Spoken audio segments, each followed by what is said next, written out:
Hello and welcome, everybody. Welcome back. We're here. Don't worry, I didn't die. I am back to streaming. I had a vacation followed by being sick and having some technical issues, which is why I missed a few streams there. But thank you for waiting. I am glad you are all here again. We are going to be doing some fun coding today. I was planning to do it earlier this week, but hey, you know, doing this code on Saturday is just as good as doing it any other day of the week. So welcome. Let's see.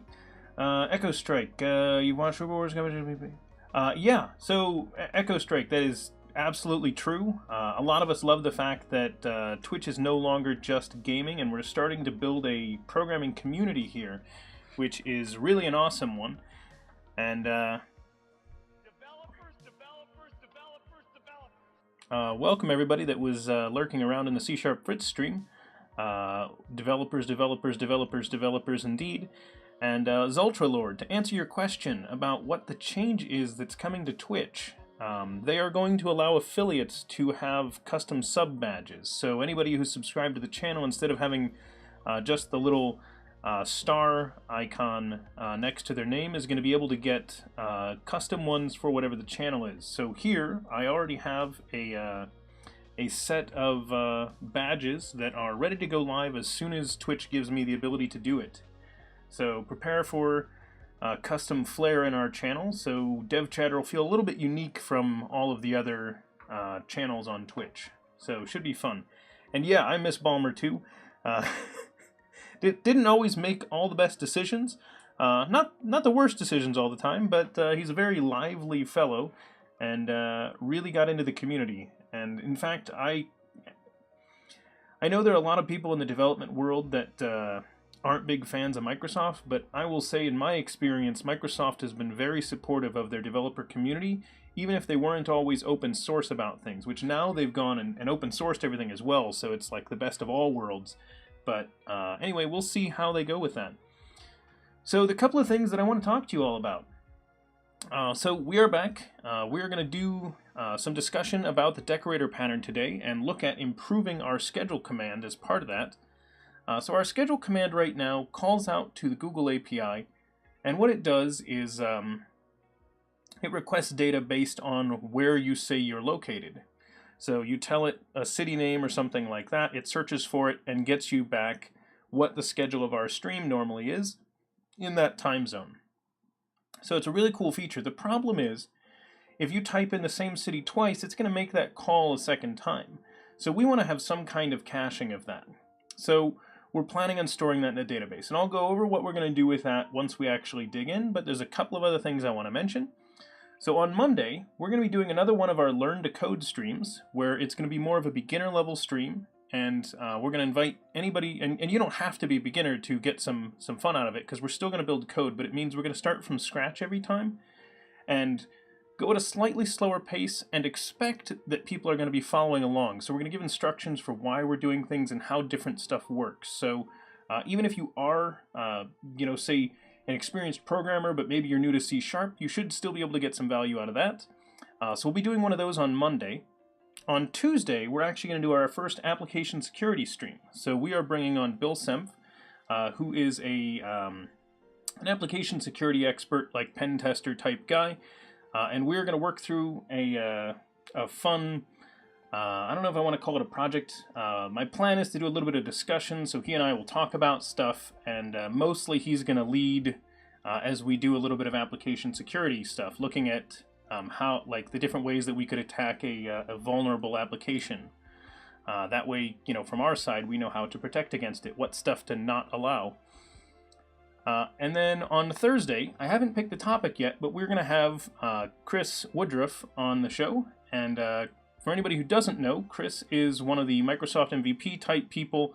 I believe he's out of Michigan in the United States. And he is a JetBrains employee, I believe. And yeah, we'll bring him on. He's a pretty awesome guy. I think you're all going to like him. And hello, Seb the Third. Welcome.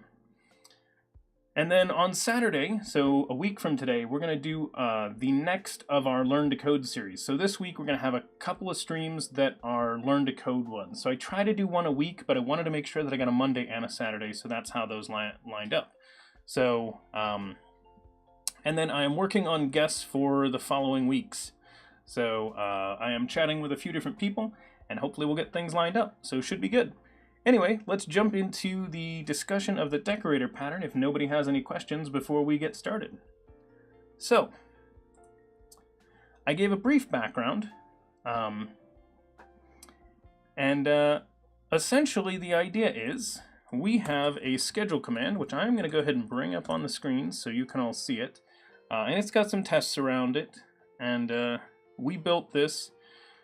We sort of pieced it together a little bit on stream, so as usual, we build stuff on stream. We don't always get all the refactorings in that we want to do because we want to make sure that we actually get things working on here because it's a little more interesting that way.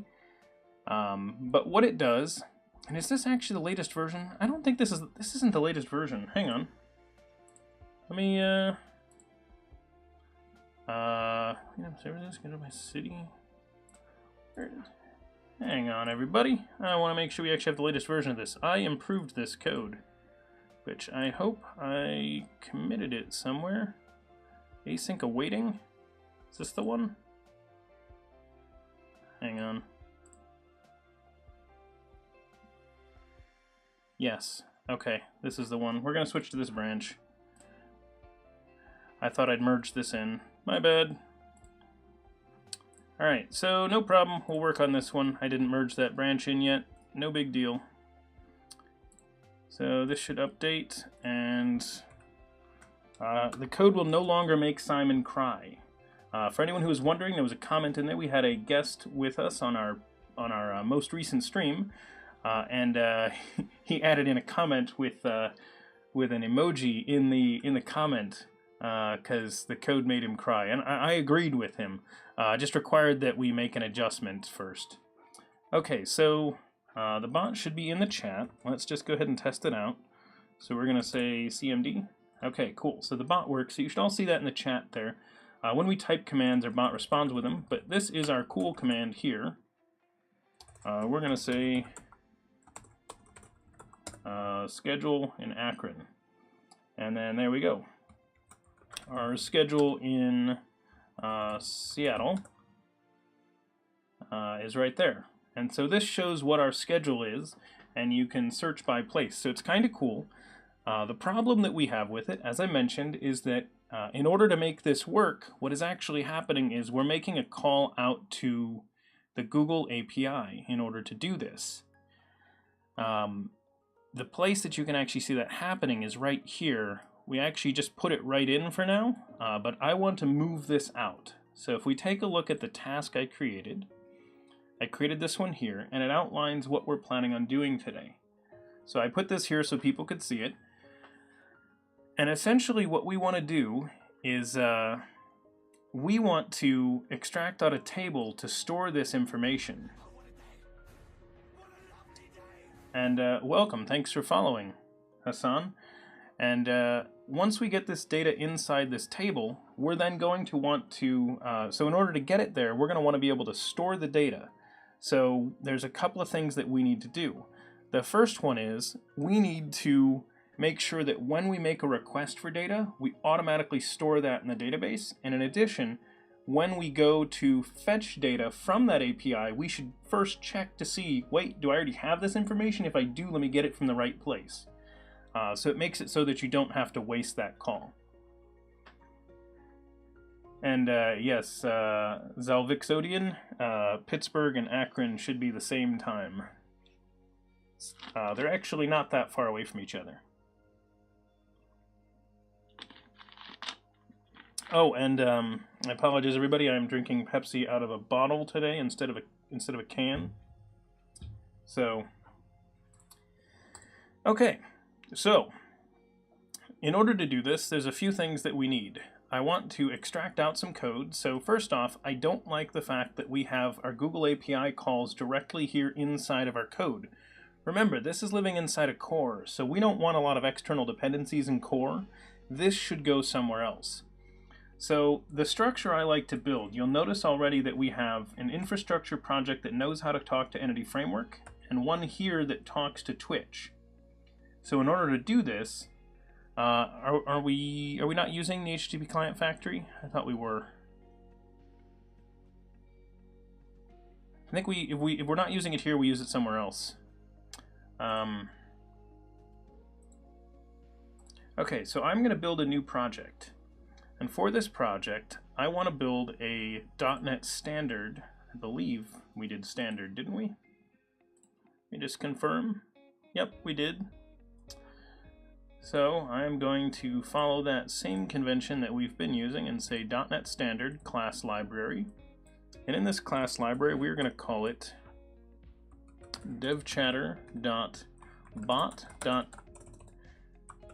And then I say infra to tell you that this is some kind of infrastructure project. So we're talking to something that's not just core to our application.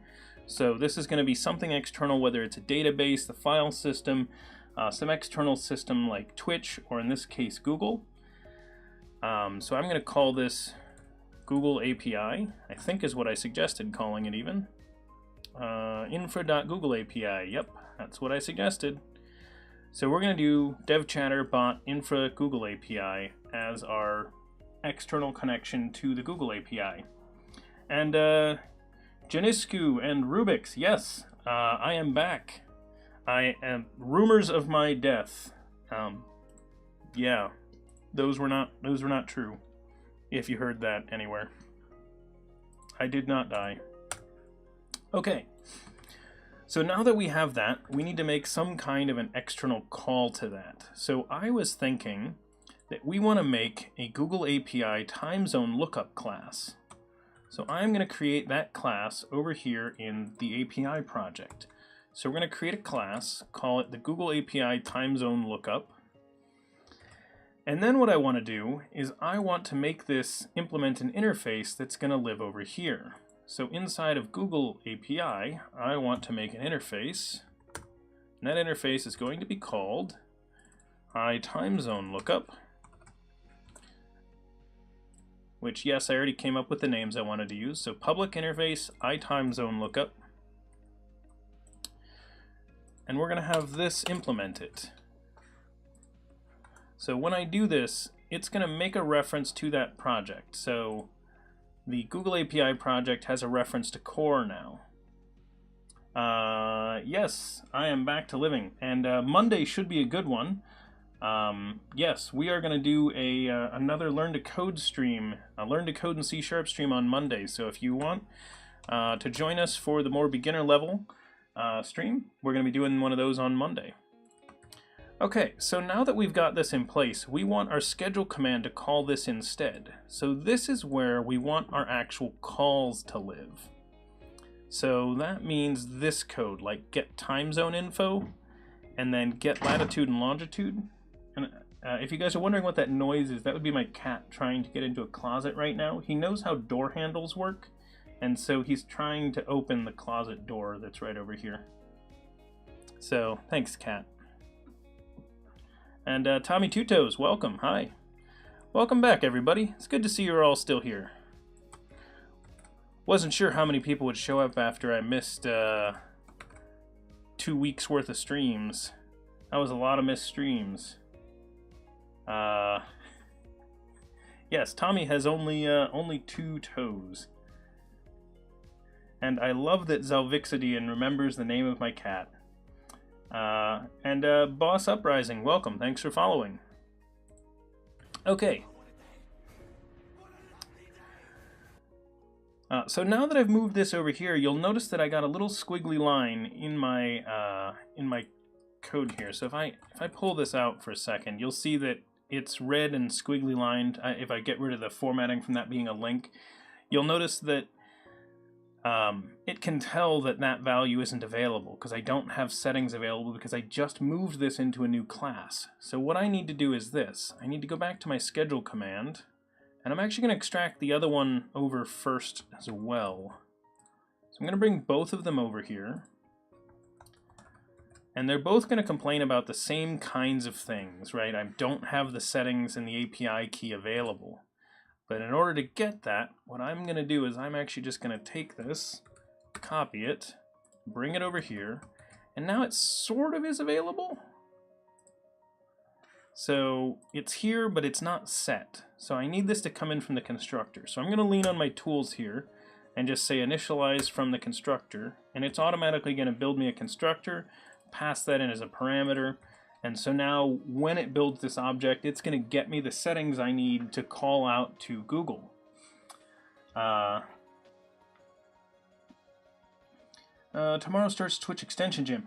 Yeah, Janisco, I had heard about that. I don't know much about it, but I saw they were doing some kind of Twitch dev thing.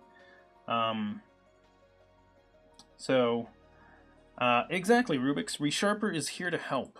I recommend everybody, if there are any tools that you like and help you as a programmer be more productive or be more reliable in the code that you write, use it. There's no shame in grabbing tools to help you write code. We all do it, and it improves what we write. Some people like ReSharper, some people like Just Code, some people like CodeRush, some people like just running the code analyzers, some people are vanilla Visual Studio. Whatever you like. It's always up to you what you run with. Okay, so the next thing I need to do, these were private methods in our previous location. So private methods, I want to tell everybody, is a huge red flag. Whenever you see private methods in your code, that's not necessarily a bad thing. It's just an alert of like, hey, there's a chance I shouldn't be here.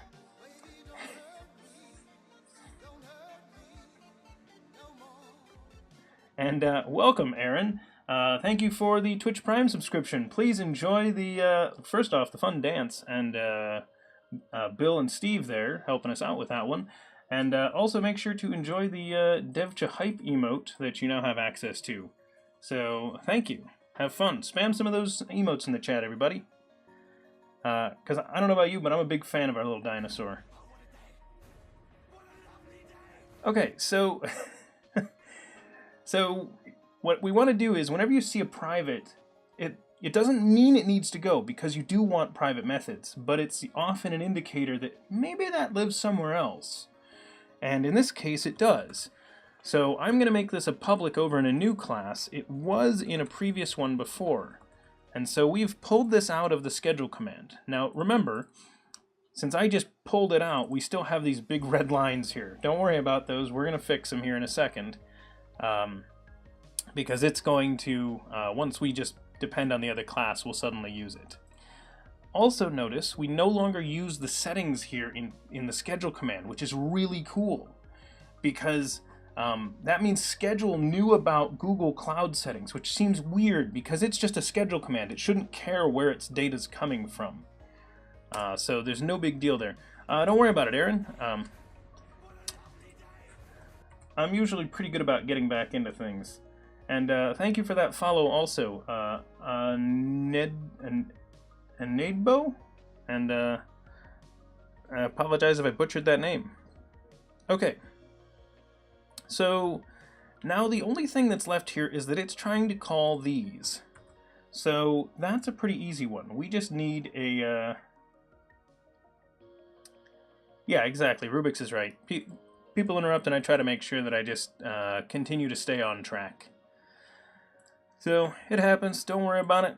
It's just how things go. So, notice the last thing in here. So, I'm going to do a quick Control F here for the word Google. And you'll notice it says here the location is unknown to Google, which I'm okay with for now. But the only other spot it came up with was right here on the settings. So that was the good indicator that this shouldn't be here, because the schedule command should not know about Google. So I am going to put this in instead. The I time zone lookup doesn't say Google. This just says I time zone lookup. So we're going to say time zone lookup, and then I am going to introduce a read-only field with that type. And then down here, I want to say that before each one of these. And don't worry that that's still red. That is going to be red, and the reason why is that I put it here on the implementation, and the interface itself is still empty. So what I'm going to do for that is I'm going to do a refactoring here. So if I just right-click on here and I go to refactor, I can say extract, where is it? Pull members up. There we go. So I want to move my members into this. So I'm going to check these two boxes and say pull those into the interface. Now when I look at the interface, you'll see that it moved both of those objects up here.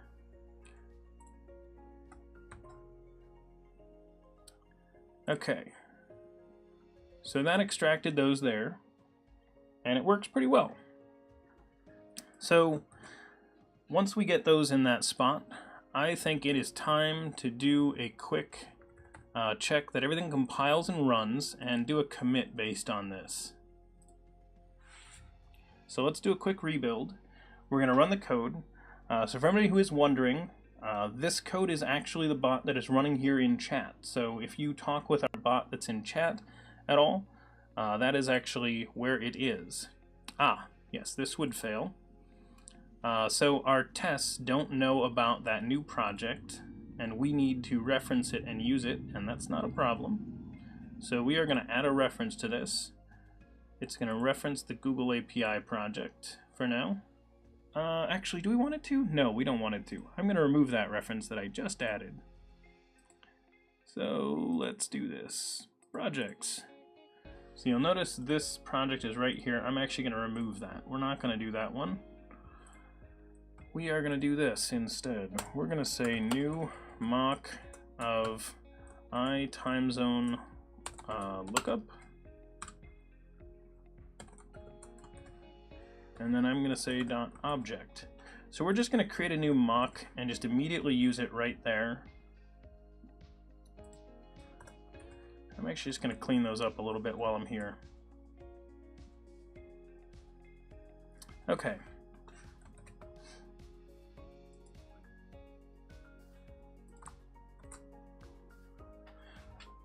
Oh yeah, Rubik's, that's pretty common among devs. A lot of us feel bad when we miss work. Okay, so I'm gonna run the bot and see how it works. Katrina, welcome.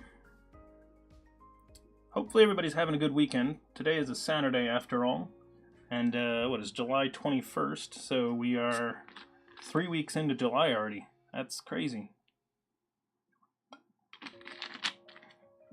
Not terribly surprising here. We just got a 500 error. I should say a 502.5. It's not oh, I think I know what the problem is. I just hit debug, but I'm like 90% certain that I already know what the issue is. I didn't wire up that dependency. It doesn't know about it. I bet that's what it is. Yep, there it is. Unable to resolve the type. Called it. Okay, so here's what we need to do before we create that schedule command. So let's take a look at our project. We're going to go to our startup method. And inside of startup, we need to tell it to use this interface. So how do we want this to exist? So those have to be there.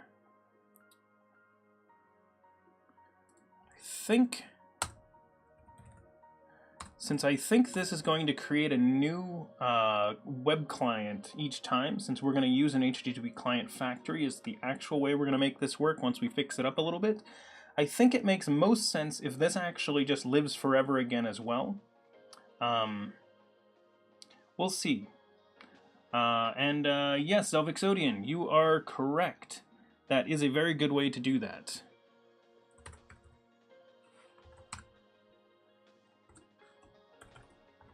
So I'm going to wire this up real quickly like this, and then we can take a look at it a little later to make it nicer than it is. So this is the Google API. Oh, this doesn't have the reference. Hang on. So I'm going to go over here to dependencies, and I'm going to add a reference to this project.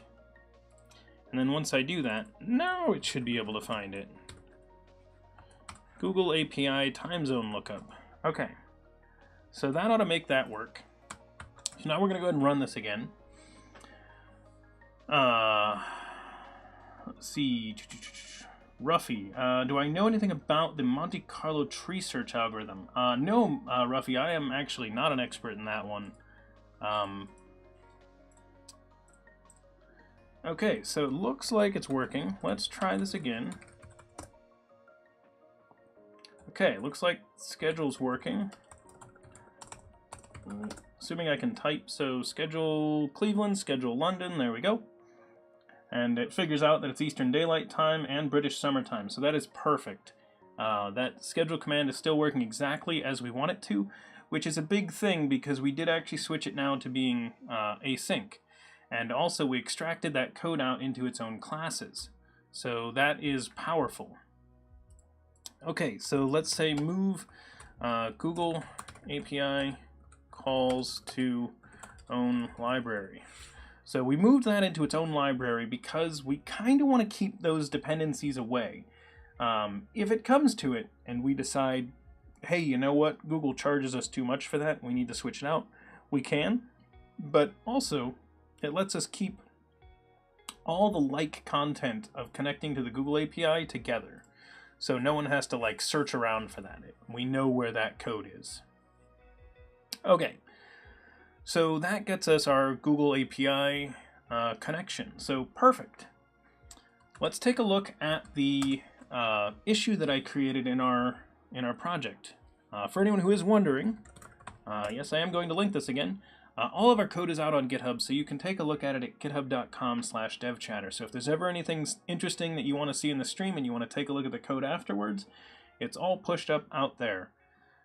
Okay, so we refactored and encapsulated the external API. So we created that interface, we created that class, and we moved it all into this new project. So there's our starting point. That's our bit of refactoring that we wanted to do. Because we left this in an okay state, but wanted to get it a little nicer. So the next thing, and this is the important one for this project, is that we need to add a caching layer.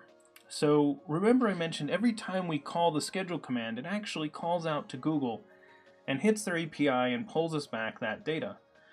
Now, I don't think Google charges, if they do, they charge us a nominal amount for the small amount of calls that we're going to make.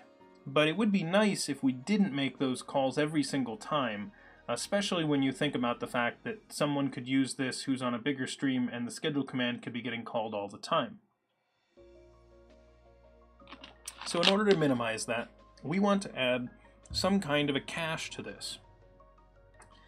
So what I want to do is I want to have a cached time zone lookup class. Now, the reason I want to do this is actually the decorator pattern that I mentioned. By doing this, what I'm able to do is implement that same interface that we just implemented, this one right here. So I am going to create a derived type and call it cached time zone lookup, like this. I'm going to implement the missing members, like so. And so it just gives me these throw not implemented exception pieces. And I might replace these with a more substantial class now that we've extracted out. So when we were just calling a private method, I wasn't too worried about having just thrown a tuple in here and a tuple. And notice that I used both terms, so either no fighting or all fighting, it's up to you guys.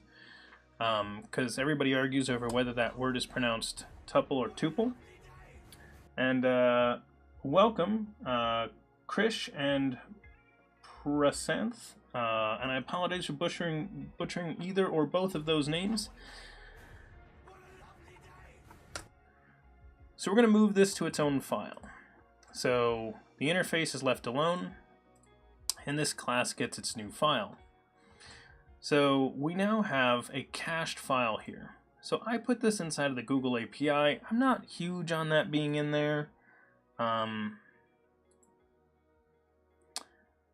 Let's see, chat system, streaming system. I don't know where I want this to go just yet. So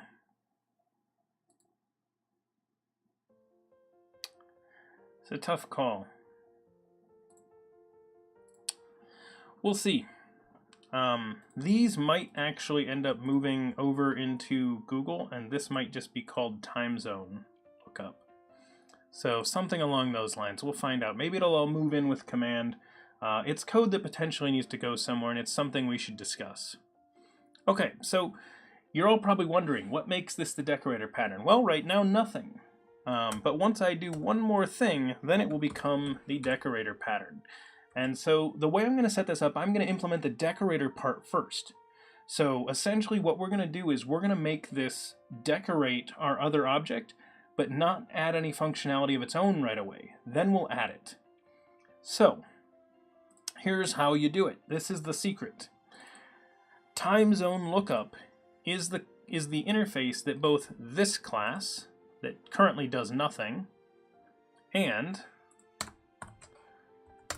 this class, which makes calls out to Google. So these do the same, these are ostensibly supposed to do the same thing. But here's the trick.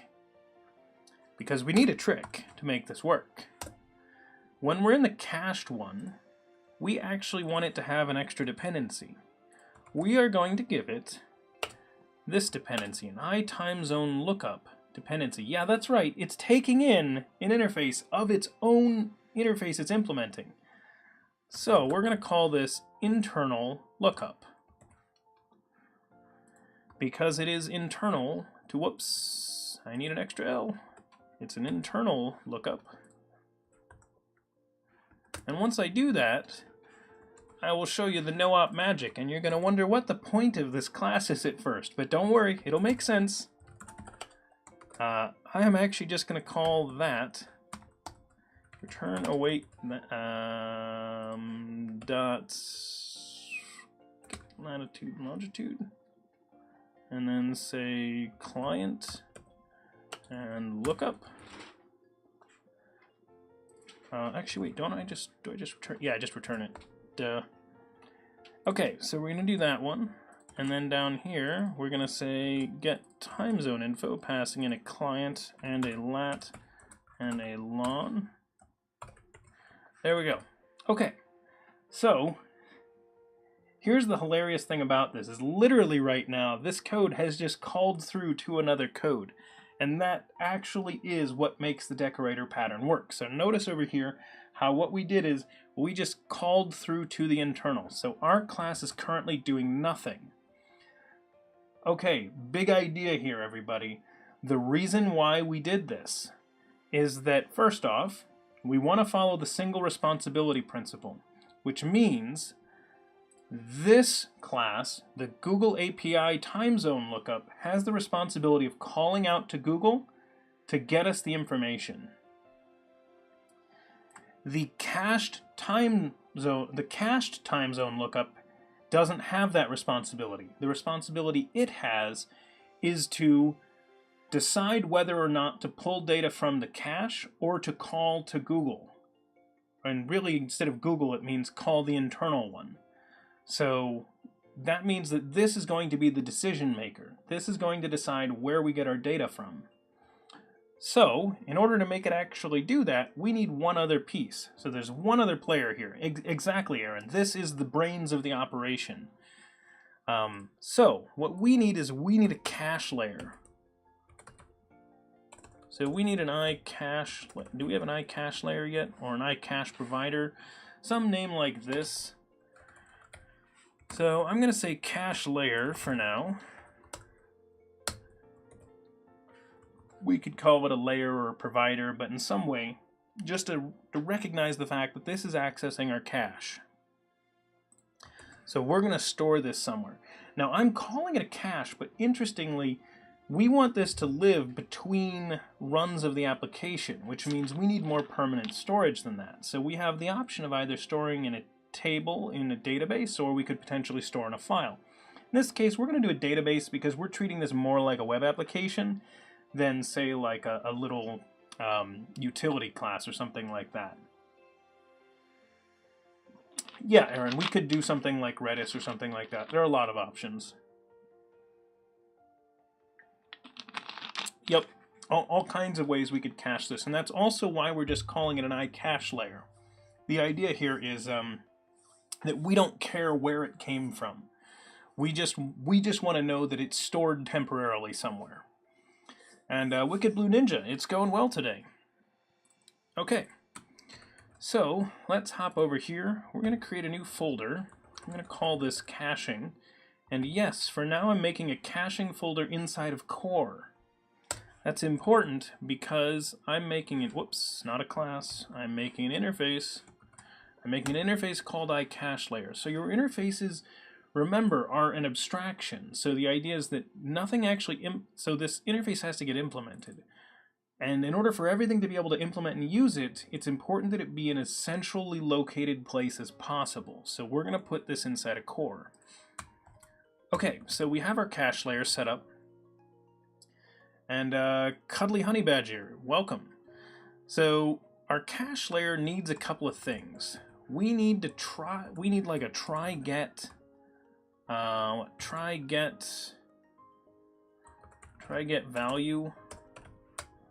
We probably want this to be of type. Try get value. It's gonna be a try get value. So it's gonna be a T, try get value of T like this, and like a string cache key or something. String try get value cache key. I think that's right. Cuddly Honey Badger. Don't worry. So there is no problem with being a noob here. Everybody is welcome. There are no dumb questions. And if something doesn't make sense, shout out and I will explain. We are all here, and everyone here is at a different skill level. Everybody's learning different things, and everyone is getting different value out of doing this stream. Heck, like the value I get out of doing this stream is different from the value that anyone else here gets out of doing this stream. But I'm hoping everybody at every level is getting something. Even if it's just seeing how someone else does things, or how someone thinks as they go through it. That's a dumb question, Cuddly Honey Badger. So correction. There are no dumb questions that are legitimate questions.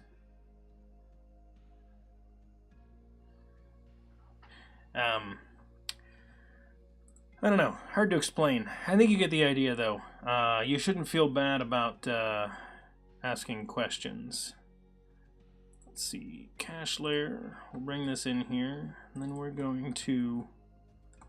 Okay, so now that we have this cache layer over here, there's one more thing that we want to do. When we call out, we want to attempt to get this data. And I'm noticing, I think we want to simplify our call. Let's look at what we did. Hang on. Before we continue on any further, I want to take a look at our interface. Lemons Galore, right now, the one that's in the chat is actually hosted here. So I intend to eventually make it, have our bot live out on a website, and we'll go somewhere. We'll configure the bot in the website, tell it how to connect to our chat, giving it the credentials to be able to connect to Twitch, and then that's actually how we're going to get it in here. But right now, it runs here locally on my computer, so which is only mildly crazy to give you guys access to actually run code on my computer, because that's literally what I end up doing, which is mildly scary. But hey, I trust you. There's no way any of you guys would ever do anything bad or try anything. And Zoltralord is correct. If anyone wants to join our Discord and chat with any of us outside of the stream, that is a good place to. Even while I was not streaming for the past 2 weeks, there were still some people chatting in there, which was good. Okay, so we need to call this. But before I do that, I want to fix the interface, because I'm noticing that we call these, but that doesn't make sense outside of understanding how the call to Google works. It seems more like we call directly as if this were that piece. So let's take a look from here. What do we want to call from the schedule command? Let's think about the usage here. Oh, that's pretty cool, Adam. Chatting like DevChatter, exactly. Okay, so in this, we call out to that a couple of times. So it created a chat client that we used in both of these places to do this lookup. But this feels like it should live somewhere else. Everything except for this.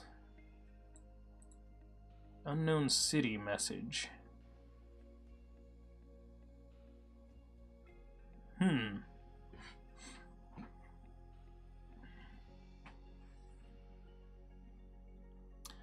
So here's what I'm thinking. And hear me out. I'm thinking we want to do a time zone lookup and say get time zone info. And I want to say, for now, I'm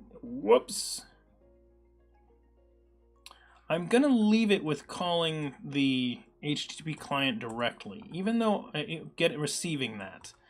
Even though I want to move to the point where it's getting that itself, I kind of feel like this should be here. And then the next thing I want to do is, instead of taking in latitude and longitude, I want to take in the lookup. Understanding the idea that we want to call this one as if we're doing a search. You know, here's our lookup, now find us our time zone. So time zone lookup, we're going to give it the client and lookup. Eventually the time zone's going to, the client's going to disappear. The lookup will be the only thing that we send to get it.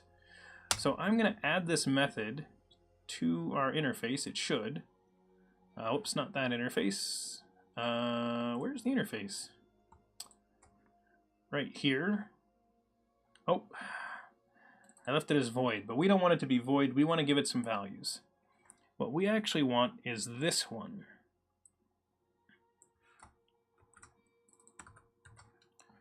Okay, so now that we have that, that's the only one that's actually on our interface. These go away. So now in our interface, we have this simple thing. So remember, now we're following interface segregation a little bit better. We've kept our interface nice and small and down to just what is actually relevant. This is the only call that you make, and it gets us back this. Maybe we get a Boolean as well. Let's do a Boolean. We'll have success, offset, and this needs a class. It needs a class. So we're going to create a class for this. We're going to do a little bit more cleanup here in a little bit. We're going to restructure where our dependencies are, but we need a class for this. Some kind of an object. I wish we had a record type, but we don't have that yet. So this will be time zone lookup result. This was a time zone response. Kind of want to, that needs to make sure, we need to make sure that lives in a Google place.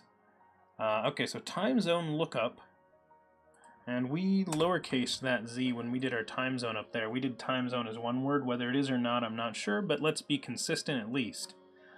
Okay, so we're going to do this class, and it needs to have a string at not s. Why would I want a string s? Message. It needs to have a string time zone name, int offset bool success. Okay.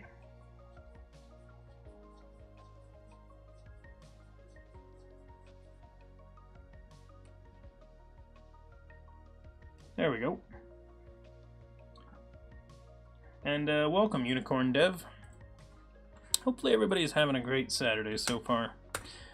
No, don't remove that. How did that ever become the top option? I will never understand that.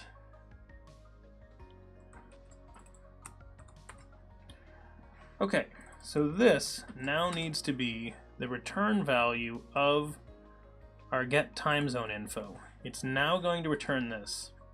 So let's go over to our Google one, which is the one that actually calls it. That's good. It's always nice when you can sleep in a little bit on a weekend. Yeah, Unicorn Dev, we are working on our chatbot right now. We're working on our schedule command, which works pretty well. And actually, you can type in the name of a city, and it'll come back with the result. So it's very cool. So here's what I want to do. in order to make this work. We're going to jump back over here. We're going to steal this code that we had before. So we called out to this one and that one, did some things. So I'm just going to take this code, copy it for now. Whoops. And I'm going to jump back over here, paste it in. And those are the calls to our class. So we don't need to do anything special with those. Public async. Okay, get time zone info. Not all code paths return a value. That's fine. Return new time zone lookup result. There we go. Now they all return. Okay, so when we call this one, it gets us back an offset and that. Offset's not created in this version, so we're going to do int offset and string time zone. So that's how our tuple works there. Are we using the offset? No, we're not. Interesting. Okay, let's try something cool that I haven't tried before. So, we're going to have result. I'm going to create this at the top. Since we're going to start working on our result right away, I want to say result.offset. Ooh, it doesn't like it, see? So, I'm going to move this up to here. It doesn't like me combining those two, but now we can. To explain what just happened there, for anybody that is wondering, what it didn't like me doing there is it didn't like me both declaring a new variable in the tuple and using an existing variable. So you can only do one or the other. So, so I was able to do this by pulling this out, so we're only using existing variables in here now. So when I call this, it's actually going to deconstruct the values returned into these two variables here. So it's actually kind of cool. Okay, so time zone display equaling this.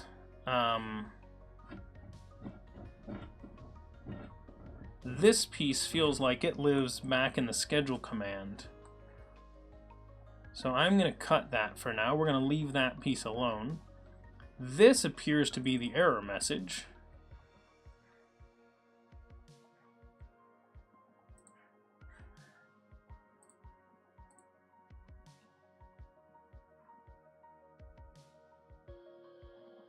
What did we say? Unknown city? Yeah.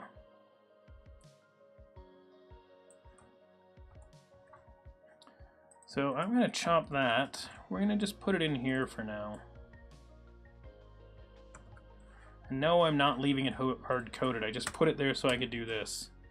So we're going to pull this out. We're going to introduce a constant. And we're going to call it unknown location. There we go. So we're going to send a message with unknown location right there.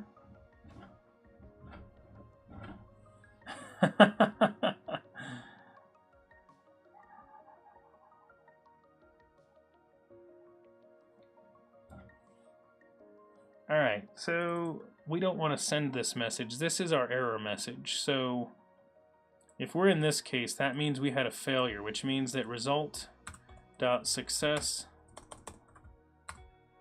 equals false, and result.message equals unknown location.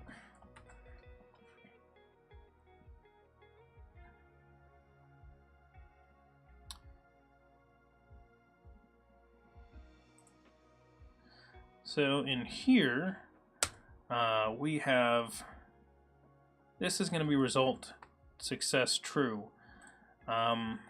So what I'm going to do is I'm actually going to start us off with, no, we're going to leave that alone.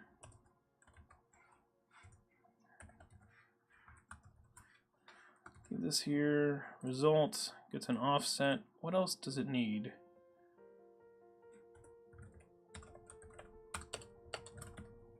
result success true, result dot time zone name. That's the other one it needs. So it is actually just that. So we didn't need that after all. Offset and time zone name get set to these values that we awaited off of this. And then we're going to say success is true. And then down here success is false, and we set unknown location and return. There we go. That is much nicer. I like that a lot. That is cleaner. So now you can see that the we check to see if that worked. If this one succeeded, we call through to that, and so that was find the location. Once you get the location, try to get the time. Not perfect. We need some try catches and some other things around this, but the code is much better than it was. So we're not going to compile yet because our other interface implementation still needs to get fixed up. So when we hop over here, you'll see that this one doesn't have our correct implementation. We're going to put that right there. And the cool part is that these disappear. So see how much simpler this class got now from that change. So now we're just going to return a call to our internal lookup, passing in the same client and lookup value. And there we go. We may not compile just yet because we need to go to our schedule command and fix a couple of things too.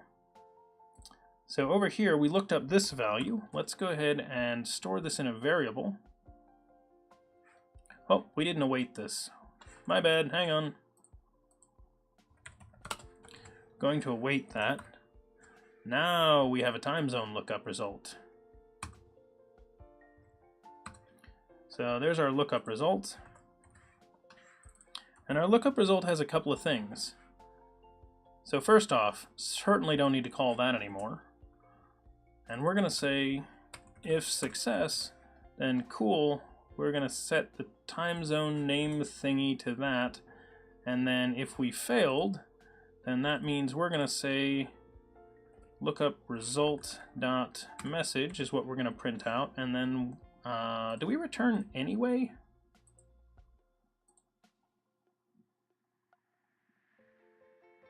I am confused, guys. Ah, yeah, no. Whew, we're just way nested in there. We need to simplify that further. Definitely do. Lookup result dot time zone name. We need some more refactoring here, everybody. More refactoring. Definitely more refactoring. Are there any add-ons behind used to show all of those dotted lines to the left of the code? Nope. That is Control-R-W, and that actually shows me where white space is. So if you see, if I hit the space bar, you can see all this line of dots that appears. So if I happen to leave space somewhere that I don't like, I always know about it, but obviously I could have just hit the Control-KD command, and it will clear that stuff as well. But this just gives me a cool visualization of it. So that's all it is, Slateboard. Most editors show white space characters. I'm not using VS, but I'm sure it's not a plugin. Unicorn is correct. Yep, Blub is correct. What did we call the attribute pattern, not the decorator pattern? C# has attributes, Python has decorators. Userman, so there are attributes in C#, and you could use an attribute like this. So this is an attribute. You know, I could have like foo attribute, right? Yeah, well, no, I can't type today, guys. So you'll have to deal with that. So foo attribute can be here, and I can pass in values to it and other things like that. This exists in C#, and you can get away with it. But when you do this structure where you have the one class that sort of encapsulates the other class, we call that a decorator. So it sort of decorates the other one. So it's kind of like wrapping it is the idea. So it's kind of it's a nice trick because it wraps new functionality onto it. Or decorates it onto it is what you're really saying. 3 tabs or not to 3 tab? Yes. Okay. Use of unassigned local variable offset. So this is the lookup result. Whoop. We need to set this value. So here's what we're going to do.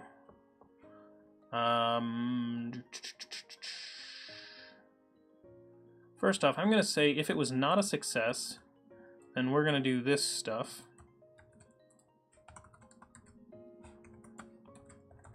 Putting that down there, which means that the else can go away. I'm going to remove the redundant else, and then we're going to say offset equals lookup result dot offset. Done.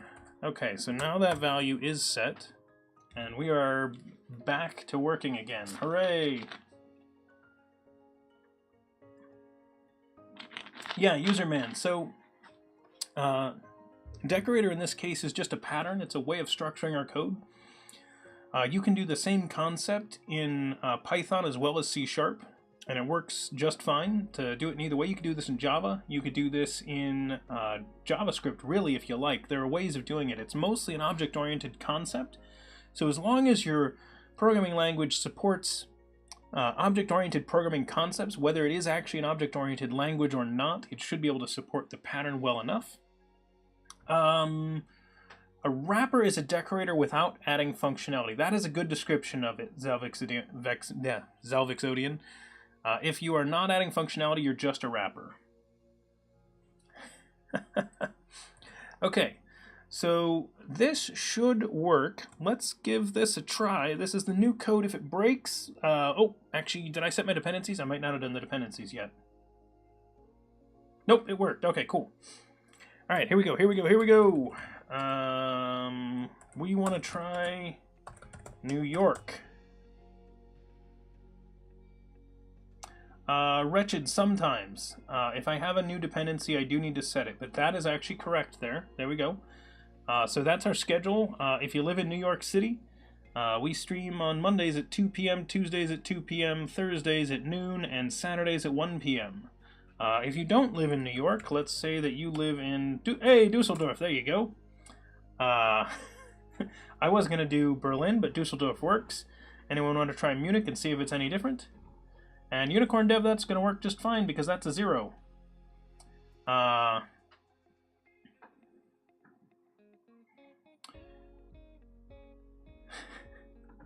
See, everybody... Oh, man, checking to see if it knows München instead of Munich. You didn't even get umlauts on there, man. Gotta really mess with it. Yeah, but it should be able to do this stuff. So if you do want to know your schedule, you can find that out by just calling it like that. But what you guys are demonstrating is exactly what I want to help with. Yeah, no. Yeah, I know. What I was saying is if you want to try it, like, if you want to throw it off, like you're doing the German spelling of a word that we would otherwise, like in the US, we would say Munich. And that's calling through to the English API. So I'm just saying, if you throw out umlauts, that's more likely to confuse it, or if you did like a UE or something like that. And actually, it might still figure that out. Okay, yeah, Sodza checked. It still figures it out, even if you did it. So, oh, hamburger. Oh, yeah, see, there you go. If you start getting weird and throw... See, non-English characters, you can really throw it off. Good job, everybody. You are really tripping up the bot. And welcome. Thank you for following. Hopefully that means people are enjoying the stream. Yeah, see, now you guys are just showing off. Thanks, Aaron. Way to check the time in the North Pole. Yeah, no, they do. It's just, so Google's got it figured out. The question is whether anything we did is going to mess that up. Google's clearly going to have that. But like, we're pulling in the characters, sending them through our application. We don't want to have messed anything up. Whoa, it came back with New Zealand time for Antarctica? I'm confused by that one there. Congratulations, Salvixodian. I think you broke it. Good work. Okay, so our cache layer. This is the implementation that we actually need to have work in order to make it do something. So we're going to start using this here. We want to first say, so our try get implementation in that interface is not perfect yet. Well, actually, before I do this, let me commit. I don't think I committed yet.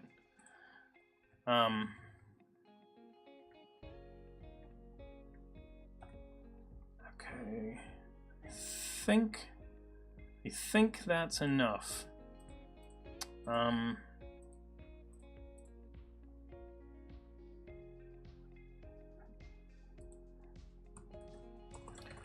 Clean up the time zone, time zone lookup interface. We don't need the cached one created yet, though. Okay, so what's neat about this, I want to tell you all something kind of cool. So notice that I'm not including the interface for this or the interface for this yet in my commit. I've unchecked those boxes. And what's neat about that is that in .NET Core, because it does not have the full file list of compiled files listed in our project files, we don't actually need to commit them, and it won't be a problem. So I'm going to do that as a separate commit. So now I'm going to say, because I don't really see the need of putting those in there. They're not getting used yet, so they don't need to really be there. So yeah, even if that is a really real place, I can totally understand. I mean, I don't even know. I'm confused.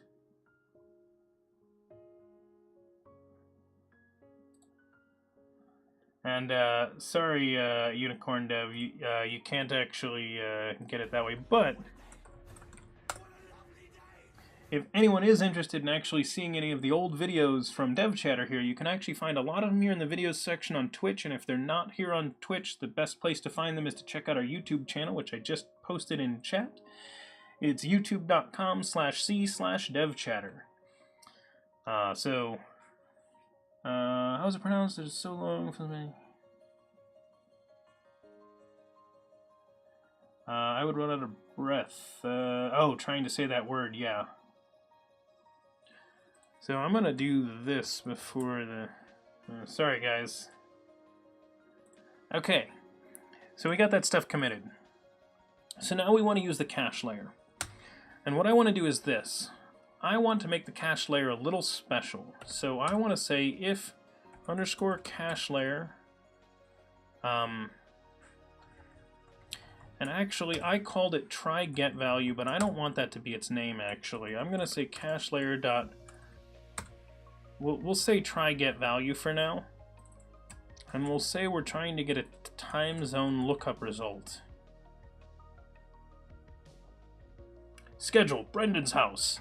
Guys, pro tip, well,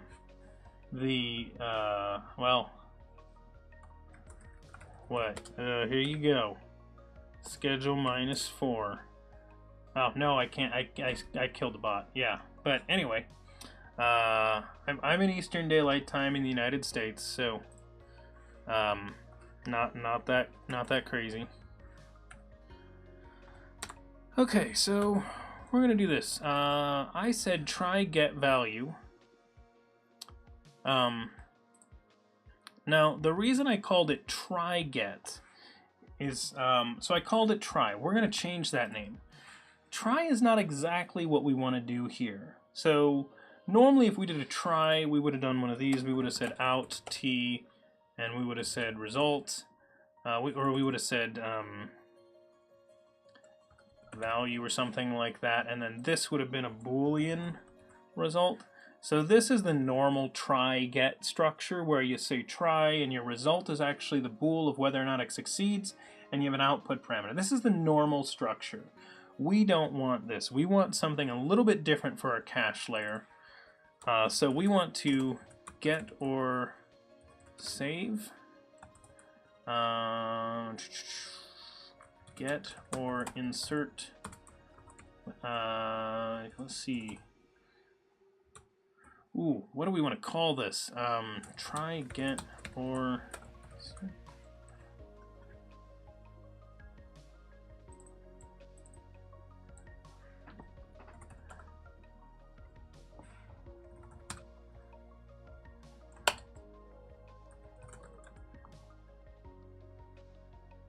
Do we need any parameters? No. We want this to be an action.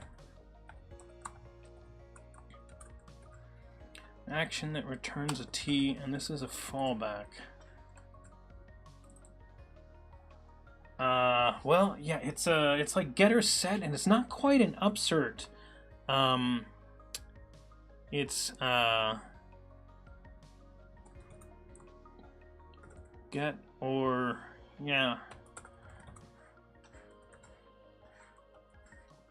Okay, so getter insert. So this, and that's our fallback code.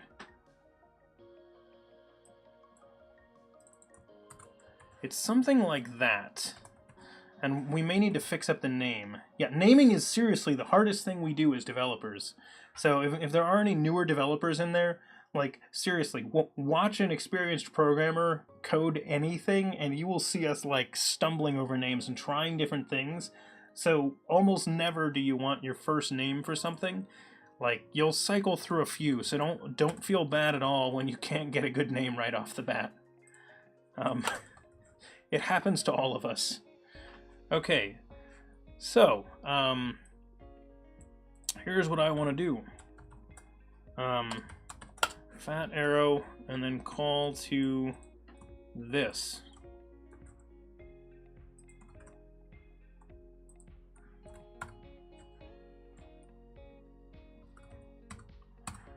There's our fallback method.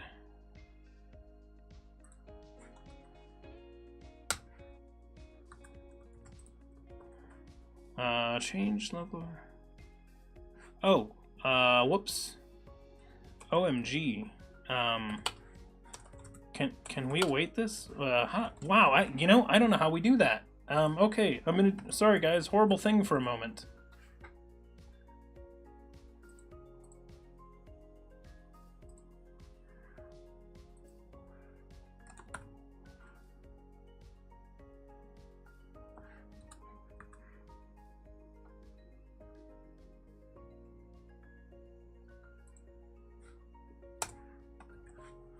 This is a function?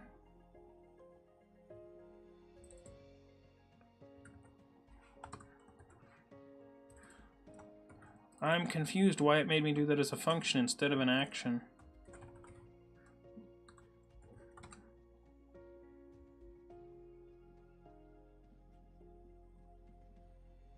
Don't I have that backwards?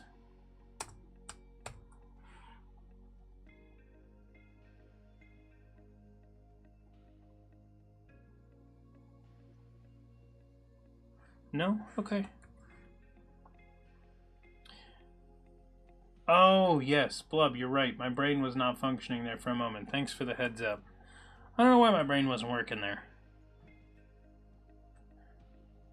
Yeah, so... that's a good idea. Local function would be way nicer for this.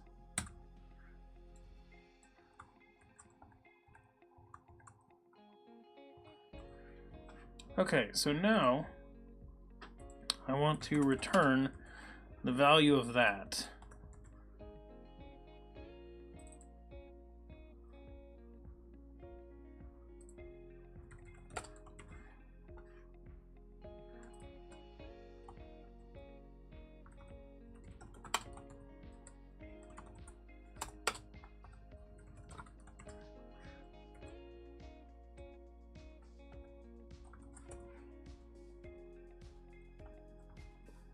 Wait, what?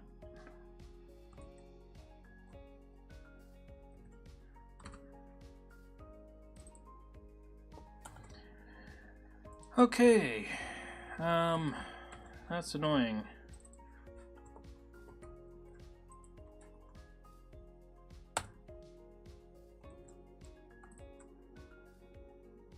Why won't it make that async? S&B, welcome. Hey. Yes, I am glad to be better as well. Oh, yes. Async, yeah. Thank you.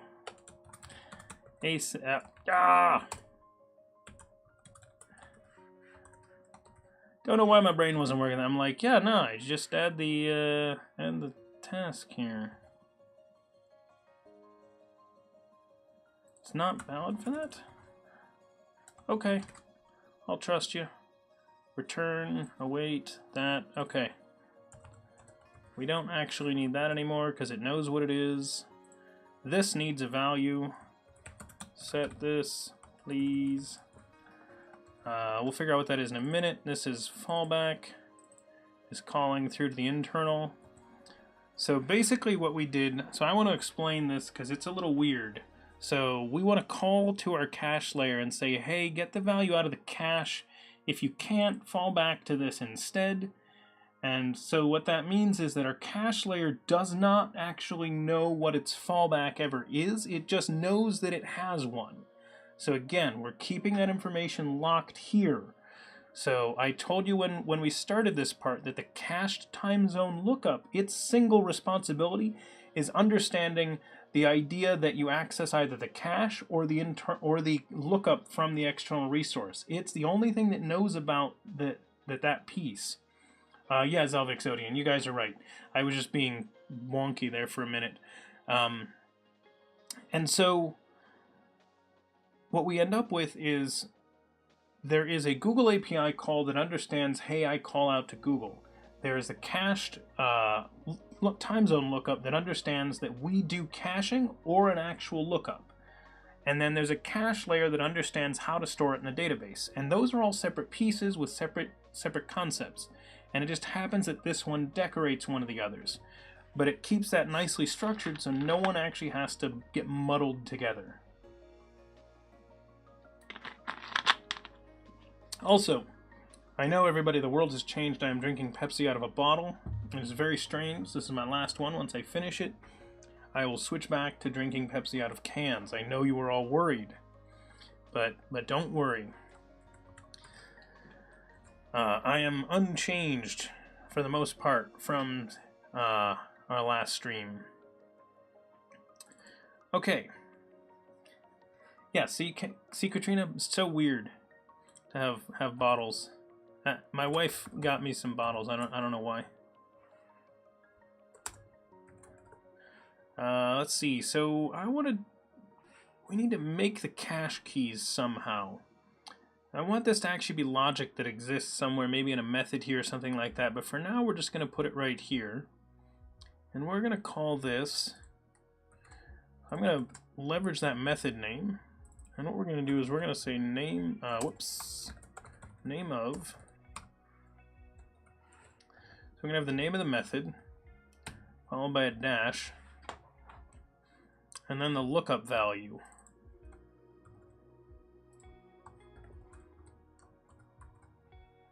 So we're going to cache it with get time zone info async with that lookup value that we're going to use. Actually, Aaron, I have not had Mountain Dew since yesterday. It has been a long time since I've had Mountain Dew. It's totally crazy. So, I totally get what y'all mean. Really weird dev that doesn't drink Mountain Dew. Actually, I would say, Aaron, the key thing about developers is they all consume caffeine at a rate that is almost inhuman. Whether that's coming from, Pepsi, Coke, Mountain Dew, coffee, espresso, Jolt Cola. I actually used to work at a consulting firm that stocked Jolt Cola for me. It was very nice. And if you know what Jolt Cola is, congratulations, you are now old, probably. Because that was like the drink of nerds in like the late 80s, early 90s.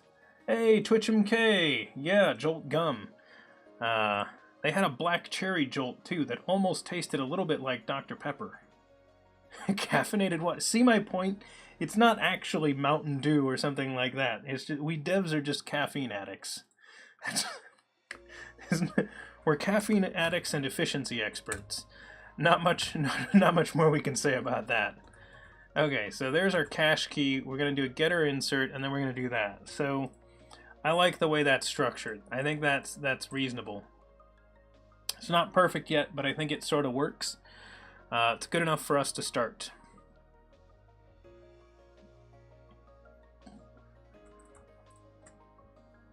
We now need to implement a version of our cache layer. In order to do that, I'm going to hop over here. I'm going to make a new class. I'm going to call it EF cache layer. And I'm putting this in our Entity Framework project, because you'll remember I'm trying to keep everything that actually knows about Entity Framework exclusive to this project. I don't want to let anything else know about Entity Framework outside of this, so there we go. Let's see.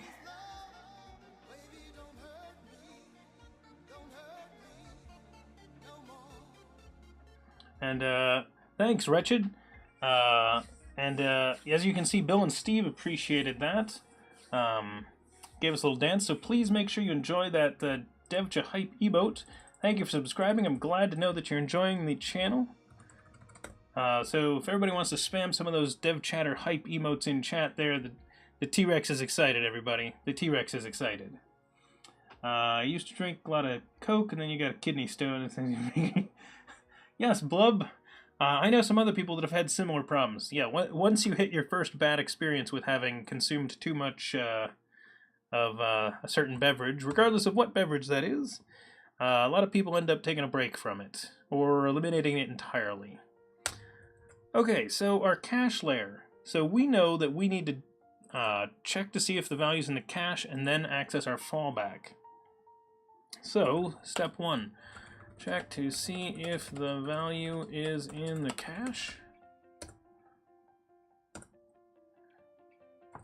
If so, return it. If not, use the... Actually, let's put this first.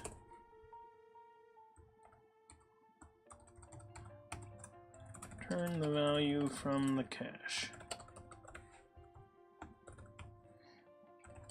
If not, use the fallback method to get the value. Insert the fallback value into the cache. Okay, there's the basic structure, and then return the value. I'm actually going to put the...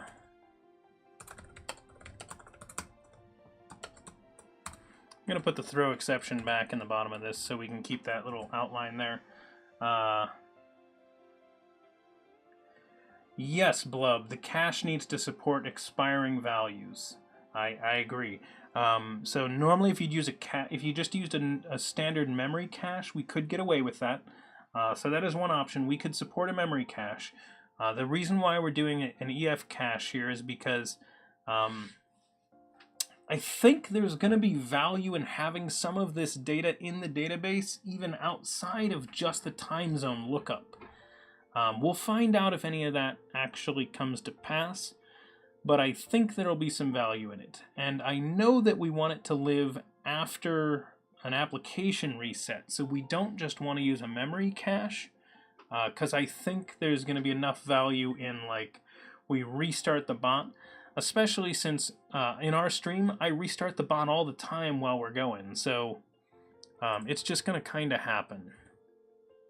Okay, so we know we have this, so I want to steal this code.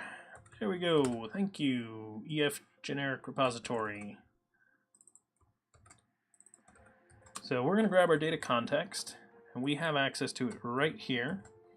Now what we don't have yet is we do not have the model objects that we're going to use for this caching. We're going to figure that out.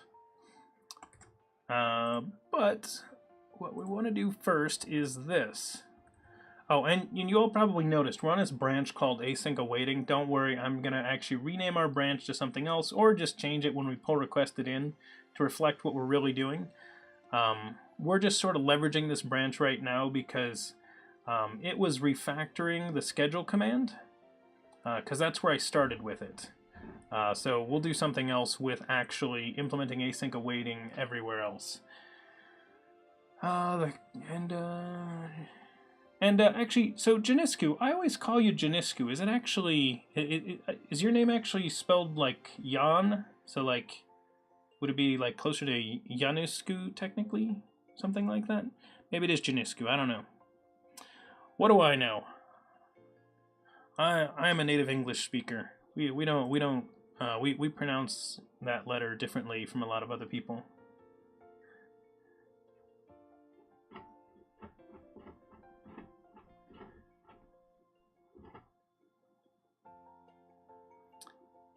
So it's like Yanni with a sku on the end. Let's see. We want to access the database, but we need those. We need the table. So where is it? Here it is. So I put in essentially the fields that we want on our class. So I'm going to make our class down here for now. I'm going to call it foo for now because I don't care what its name is just yet. Then I'm going to put those in. And do this. Alright, y'all ready for some insanity here? Public int float string that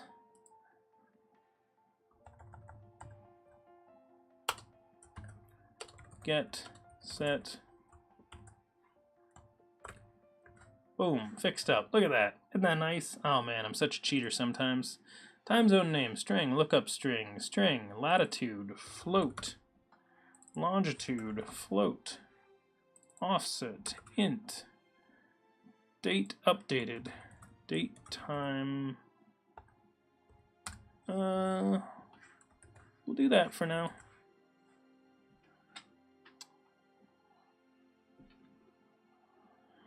There we go. So now this needs its own file, but we want to move it somewhere else. So where do we want this to live?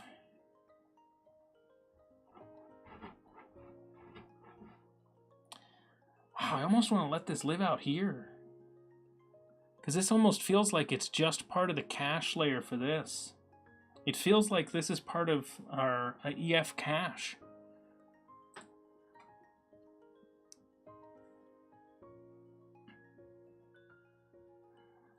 So it's like it's a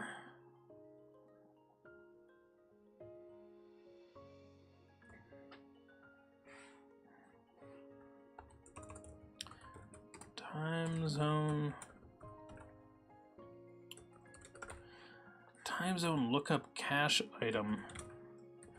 That name's really long. What did I call the table? I just called it time zones.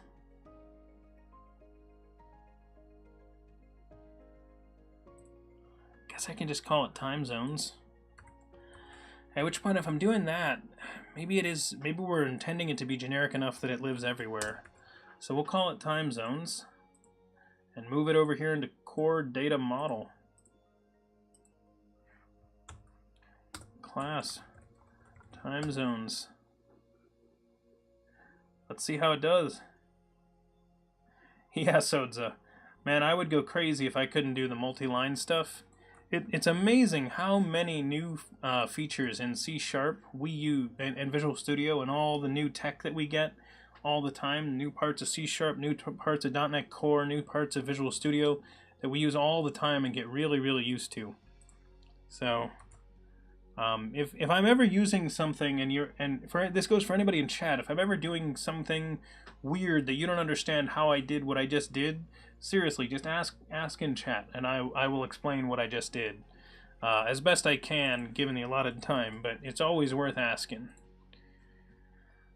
The on.NET has cool Visual Studio features. Oh, I didn't know that. That would be pretty awesome. Was it just like a series of videos or something like that?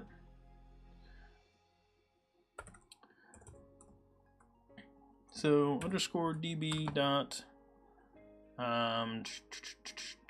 Time zones, which doesn't exist yet. Let's commit this real fast.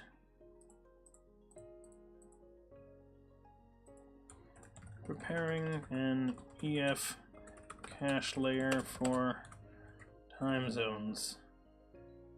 I want to get a commit before we do much more. And the reason why is I want to try and do our EF migration here. And before I do the EF migration, I want to get that commit in place. The nerd, how's ReSharper been treating me? You used it heavily, but you started slowing down. So it's still kind of slow for a lot of people. But I will say I just use a really beefy computer, and it has gotten a little bit better also. So I don't run into problems using ReSharper, but I'm not usually running it on a laptop either. So I run, for this stream, I run on a fairly powerful desktop computer so that I can do all the stream stuff along with Visual Studio. And I'll often have multiple Visual Studios running. In fact, if I'm using this for dev work, I'll often be running VMs and Visual Studios and SQL servers and other things all at the same time. So lots of memory. So I don't experience too much slowdown, but I do like a lot of the stuff that ReSharper gets me. So when a lot of people say, a little over a year ago, I was at a client, and there were two of us there running some workshops for the client. We were doing mentoring and other workshop work with them, showing them ASP.NET Core, and as part of that, he made the recommendation to them and their team that they not get ReSharper. And then it was funny because they were pairing with me and I was using ReSharper, and they were like, oh well, yeah, I don't have that, or that, or that, or that, or that. And I'm like, yeah, I would still recommend ReSharper. There are still enough features that aren't built into Visual Studio. Even though Visual Studio covers like 90% of what we used ReSharper for a long time ago, ReSharper's been adding new features as well. So it's a tough one. Some people like it, some people don't. I still use it, but I recommend anybody use whatever tools work well for you. That's always the best answer. Give them a try. A lot of them have free trials. If you like the way it works, awesome. If not, then you don't have to do that. So to answer the quick question of is this Visual Studio Professional, this is actually Enterprise Edition of Visual Studio, if I remember correctly. I think that's the one I've got installed here. Which I use for the stream only because I want to be running the full feature set here. My computer that I use for giving presentations at conferences and things like that, I run Visual Studio Community Edition, and I can tell you that I use them both interchangeably. They're both really, really good. But this does get me a few extra features like Code Lens right here out of the box that I get in the higher editions of Visual Studio. So yeah, SNB, that's one of the... So I still get a little bit of IntelliCode without having... But yes, you're right. ReSharper's IntelliSense and IntelliCode do fight a little bit, which is one of the things that gets me sometimes. I kind of wish that ReSharper had started trying to build itself more into the way the Visual Studio works instead of being so much an add-on before, because Visual Studio has gotten a lot better. So it used to be that you needed ReSharper to get you a lot of this stuff. But Visual Studio improved itself, so... Okay, so what I want to do is I want to go to our app data context, and looking at this, I can really tell I've added a bunch of stuff that I need to DDD this at some point, but whew, it really just does not fit the aggregate model that well. So here's what we're going to do. We're going to copy another line. Oh, because the settings. Yeah, we need to move settings in here. That would be good. I need to do that in one of these upcoming streams. Time zones. Time zone. Actually, I think I might want to do that to the name.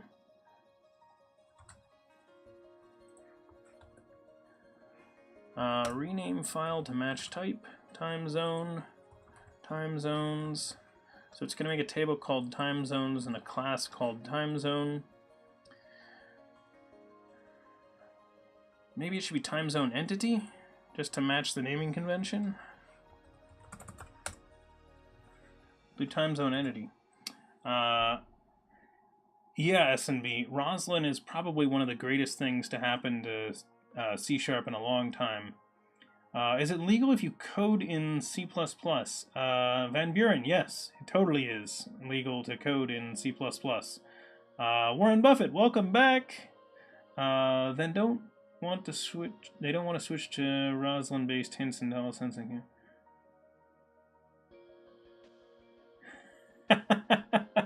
Very nice, S&B. Yeah, it is not illegal to code in VB. So a lot of people have asked me a lot in the past why I steer people away from Visual Basic, and the reason is not that Microsoft's going to get rid of it, because Microsoft is going to support VB. If you want to code in VB, you are welcome to. The reason I suggest people not code in VB, especially beginners, is the resources you find online. This stream, you go to Stack Overflow, you go to Microsoft articles, you go to Microsoft documentation, you will find more resources on C# than you will on VB. And that's just the truth of it. So that's not to say that C# is a better language than Visual Basic. I like it better. I know a lot of other people do as well. And so the problem is that if you're a new developer and you start out in VB, it's going to be hard to find resources. So I do recommend, if you are going to get into .NET code, you learn C#. Check out this stream. There are a whole bunch of other resources for it as well. There's all kinds of places to look, whatever works for you. And yes, Wretched is correct. It's pretty easy to translate VB into C# and vice versa, especially since they get compiled into the same code anyway. So, yes, Zelvixodian, you'll find a lot more companies that use C# than VB, and that means that you can work at more places. So yes, you are more marketable as a developer if you know C#. Yes, Silverlight is still legal. Okay, so now that we've added this in, so as soon as we add that, actually, before we do this, I want to do one quick thing. I'm going to come down here to the package manager, as you guys have seen me do like 100 times now, because it's an easy access to a terminal that's already running in the right place, and I'm going to say add migration test, and I'm going to say project, and I need to get the project name, which is right here.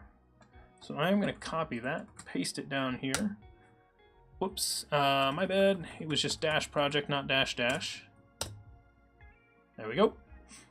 Okay. So the reason I did this with the name test is that I'm not going to keep this code.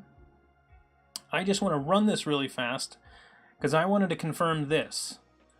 So before I run a migration in any framework, before I create a new one, I always run it with a test because I want to see that it's empty. That way I know there aren't any existing changes right now that it's going to try to make. So I want to make sure that I get only what was intended. So I am going to remove that migration, and I am going to just say remove migration, and I forget if I need to say test or not. Do I need to say project? Okay, here's what we're going to do. I'm just going to do this because I know how to undo it. I am going to just undo those 3 changes. Boom, done. Okay, so now I can go in here, uncomment that, so that now tells Entity Framework that I'm supposed to have a table of time zone entities called time zones. Do I have a compiler error? No. Okay. So I am going to add this again, and again, I still just have the name test. Don't worry. We'll figure out what this name is in a second. Well, it can't define it. See, times entity requires that. So I'm going to go over here, and I'm going to say base. What did I call it? Hang on. Data entity. There it is.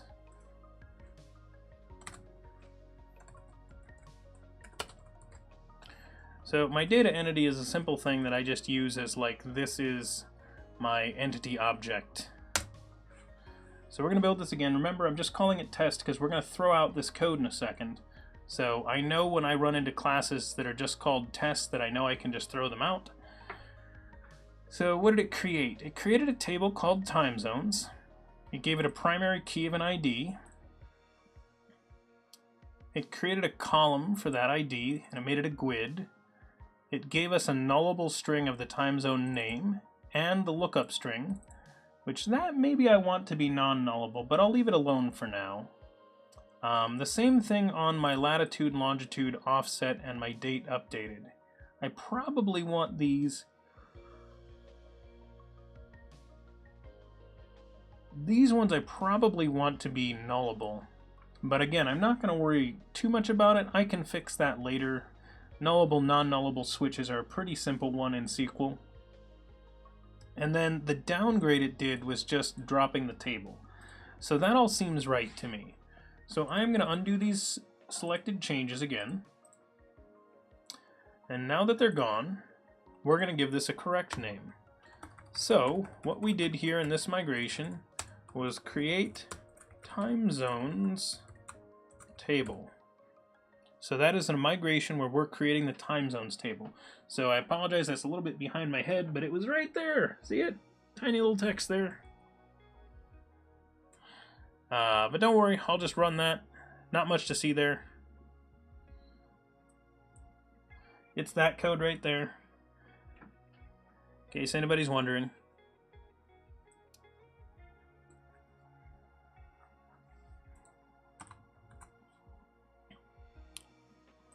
Value conversion does not exist. What the?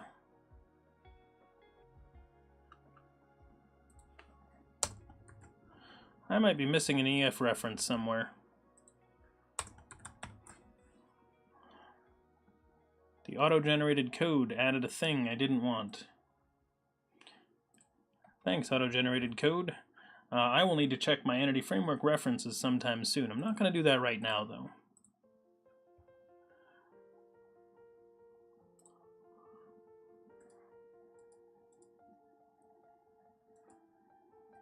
Okay, so now that we have those, we can say underscore db dot time zones,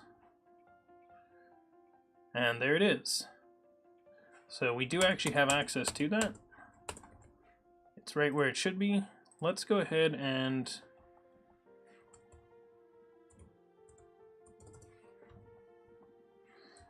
update dash database. So again, you guys can't really see it. It's hidden behind my head right there.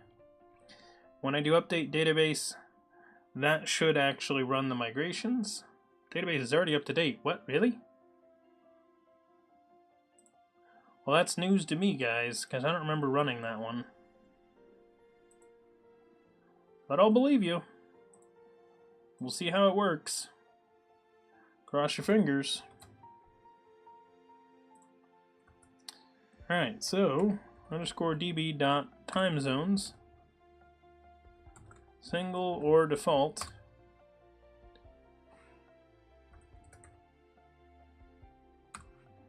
Single or default async, I guess.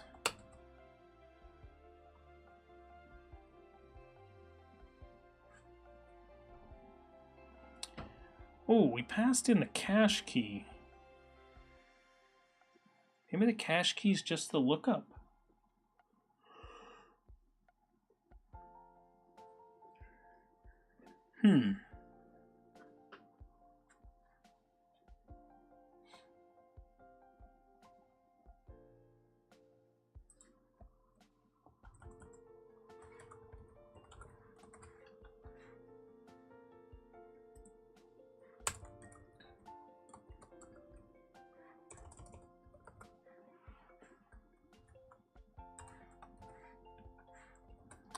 I think I want to change this.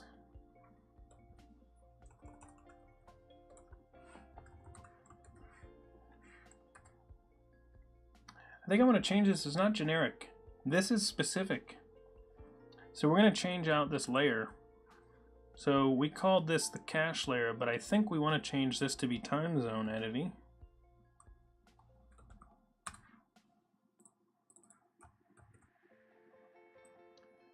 No more generic about this.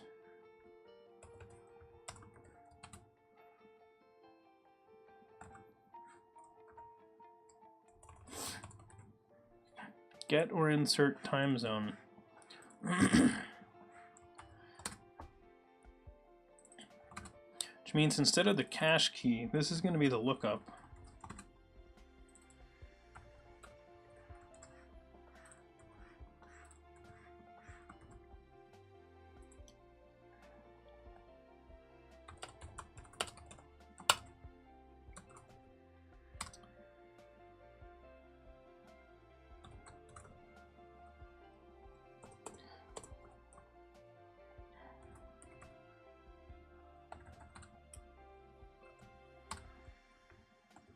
So we want to find a time zone where the lookup string equals our lookup value. I'm going to say var, and we're going to call this time zone. Now this we did as async, so we're going to await that.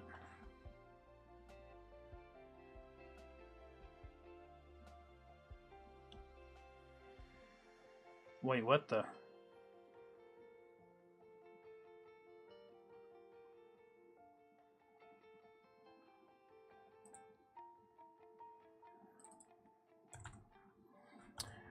Well,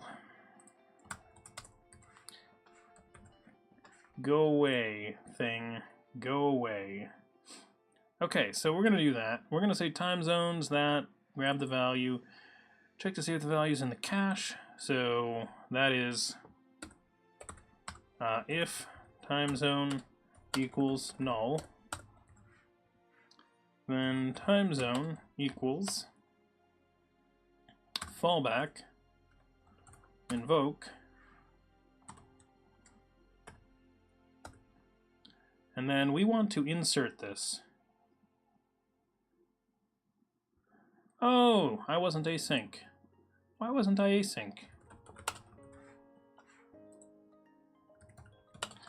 I thought I was async.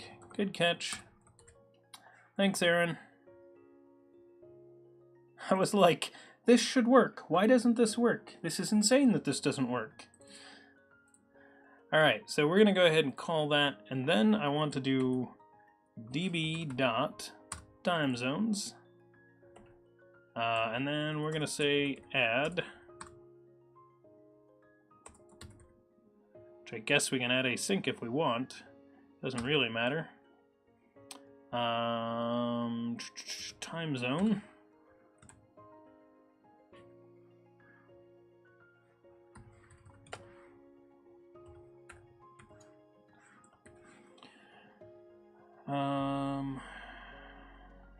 Check to see if the value's in the cache. Actually, now that I think about it, oh, we have 57 people in here, Rubik's. That's pretty cool. Welcome, everybody. Hopefully you're enjoying the stream. We are just writing some C# code here. We are writing some EF core code to insert into the database. Okay, so we call our fallback method, we add it into the database, and then we're going to do db.save changes async, which again I guess we can, you know, I might entirely remove async from this. I'm not 100% that I even want to keep this async, but for now while it is, I'll let it go ahead and be async, because I think we can I don't think we care right now, so we can do this. If not, use the fallback method. We're doing that. Insert that into the cache. We're doing that now. And then return the value. So down here,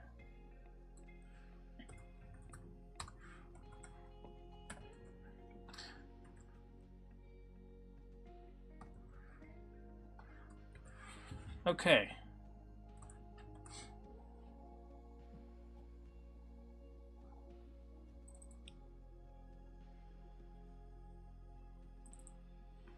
So this is now called getter insert time zone, and instead of passing in a cache key, we just pass in the lookup. We're not actually going to use a cache key for that.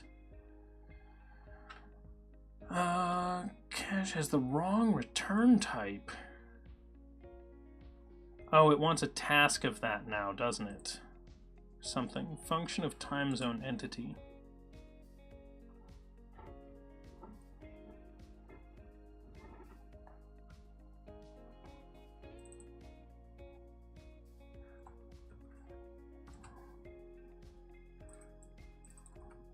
No, this was correct. Then in our EF cache result, it needs to be this in order to actually implement the interface, which means that this isn't actually the value we want to return. We want to return a new one of these based on that value, I think.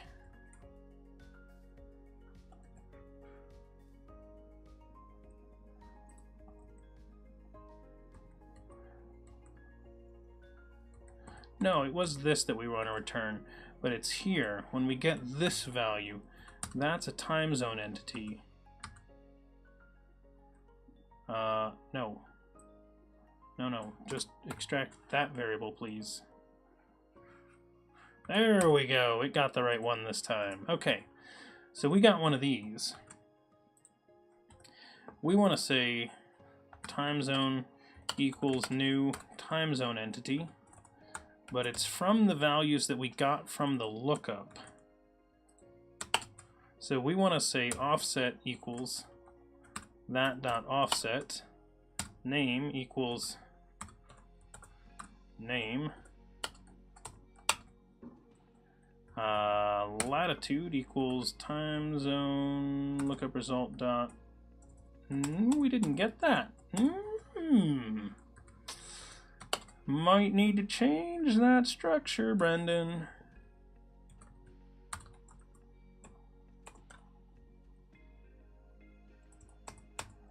Need that value as well. And actually, I just realized something cool. So over here, we can use we can use the initialization of our auto property. So I was going to set this value, but I realized if we create a new one of these every time, we just want to assign it equal to datetime.utc now, and that ought to be good enough. Yeah, Aaron and Cincy, what Blub said is correct. It's just syntactic sugar. You can write it either way. I like calling invoke because it makes it really clear that that was a passed-in like variable of a method, and not like not exactly like a local. So it's you can do it whichever way you want. Yeah. And Zelvixodian, I am actually hopeful that C# 8 will make it so I won't need to write it that way. Yeah. So I should mention to anybody who's here in chat, whenever you see me, like a lot of times I will do something that sometimes seems weird, like what Aaron's talking about. Let me show you the code that he was referencing here. When I call this the fallback.invoke, I could have just said fallback, and that's the same thing. But I like to sometimes be very deliberate about things, and so when you read this, you can tell I'm calling some, function. I'm calling an object fallback that has an invoke method on it. And that makes it really clear to anybody that reads this. So there are a handful of other things that I do where I'm kind of deliberate about things, because I'm trying to convey some information to the future developer that sees this for what that is. So if you don't like this style, you are perfectly welcome to write it the way that you like. That's one of the great things about programming, is that we all get to do it the way that we like to do it. Bearing in mind that another developer might read your code, so be careful what you write. So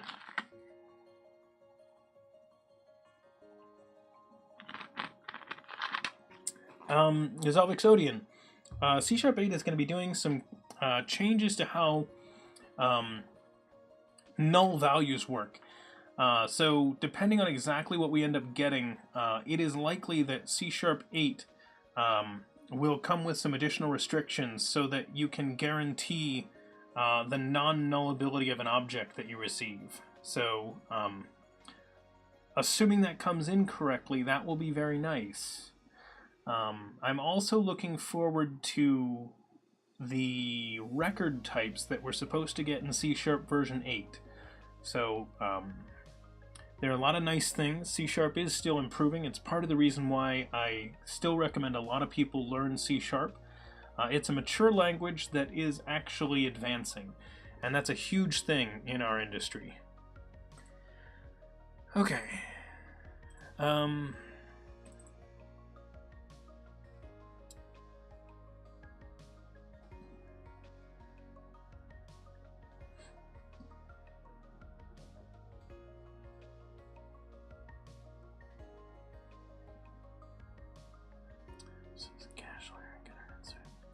You know what? I do need to change this. Nothing outside of that should know that that's the entity that we're actually storing. It's true.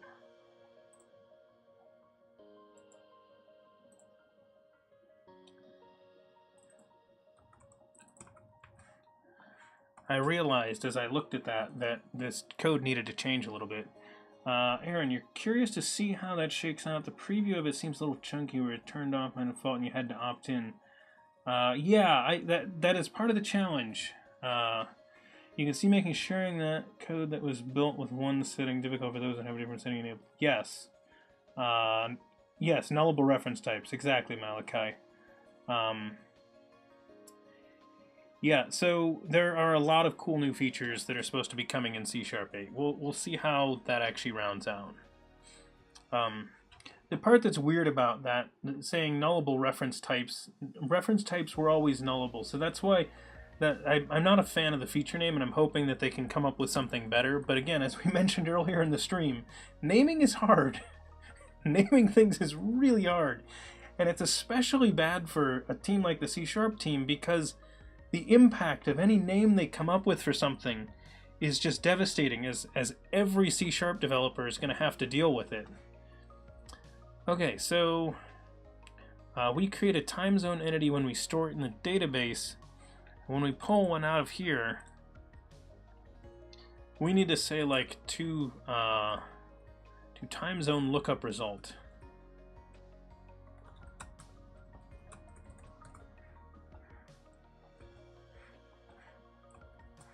So I'm going to make a little helper method here. We're going to put this on this object. We're going to say to that.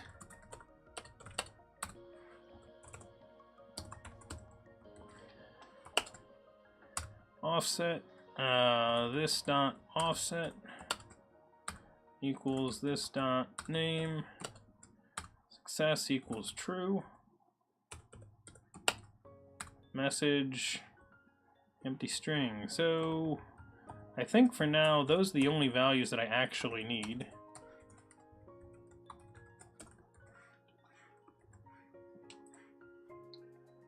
But just in case, I'll set success equal to true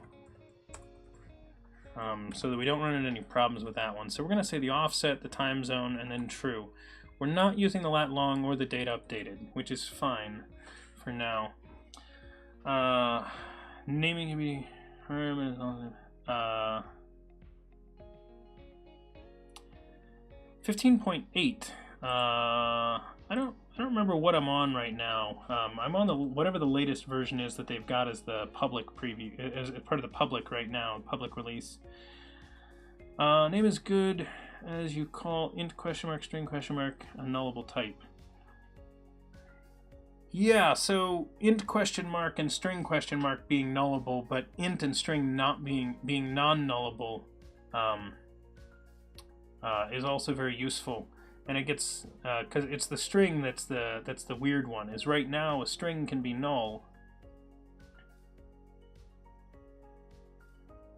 Exactly. So the nullable generic type that they created with the syntactic sugar of the question mark that Malachi is talking about there in chat, that is a that's something they've had for quite a while, and it only worked for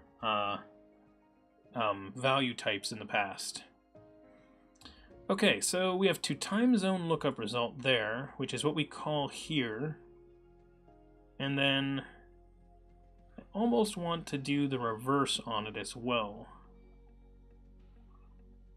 I could put it on this one instead, but I think it all makes sense to be here on this, because this one is the most dependency focused one.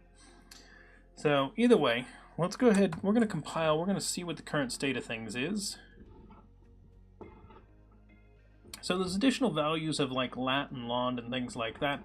We're going to have to figure out how to get those in there because we want to pull those values out along the way.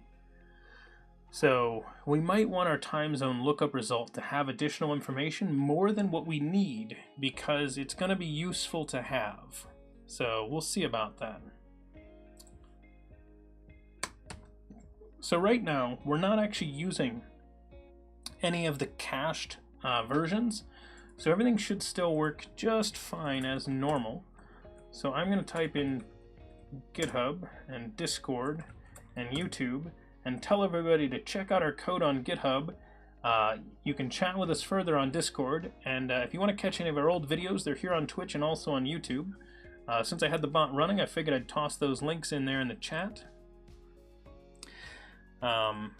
The code that we're currently working on in regards to our bot is our schedule command, which if I type in schedule and put in our UTC offset here, which is -4 here in Eastern Daylight Time, you can see when we stream, which is Mondays and Tuesdays at 2 p.m., Thursdays at noon, and Saturdays at 1.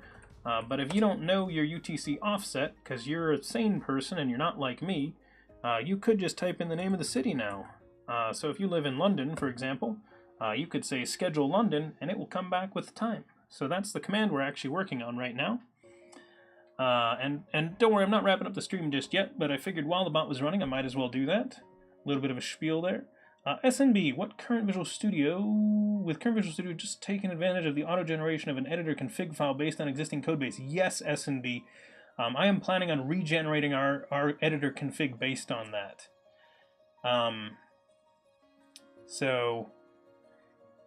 Oh, that's nice. You're bringing on new devs onto the team. That is actually, so that is a really good way to make sure, okay, so I want to clarify something for everybody.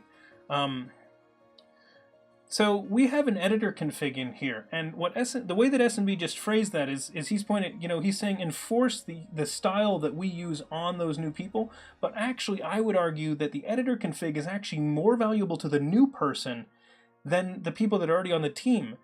And the reason I say that is that when you're a new person that enters onto a team,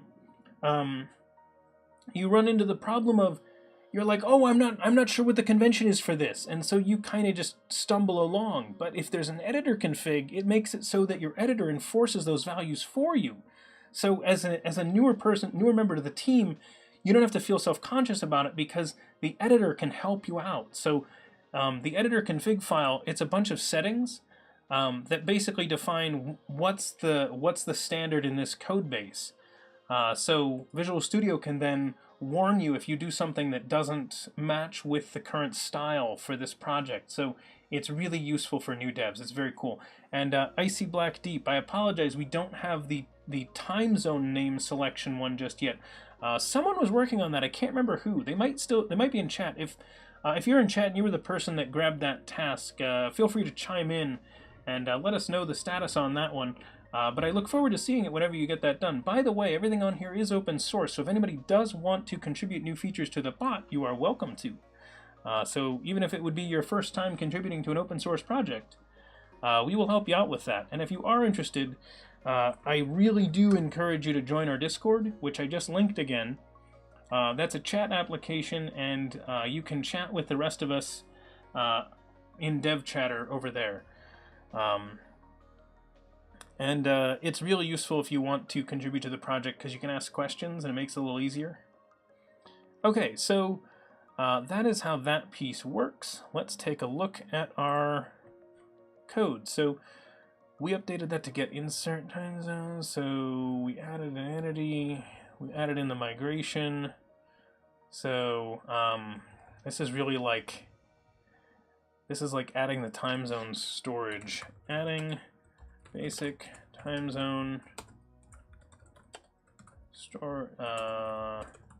EF storage for caching. Adding basic time zone, let's lowercase that be time zones EF storage for caching. There we go. Okay. Yes, lots of European summertime. Central European summertime, I should say. Zelvix Odeon, there are some tests that we want to add for this. Now here's the challenge. So a couple of these things need to be integration tests, not unit tests, and that's where a couple of things are going to be a little bit more difficult for us.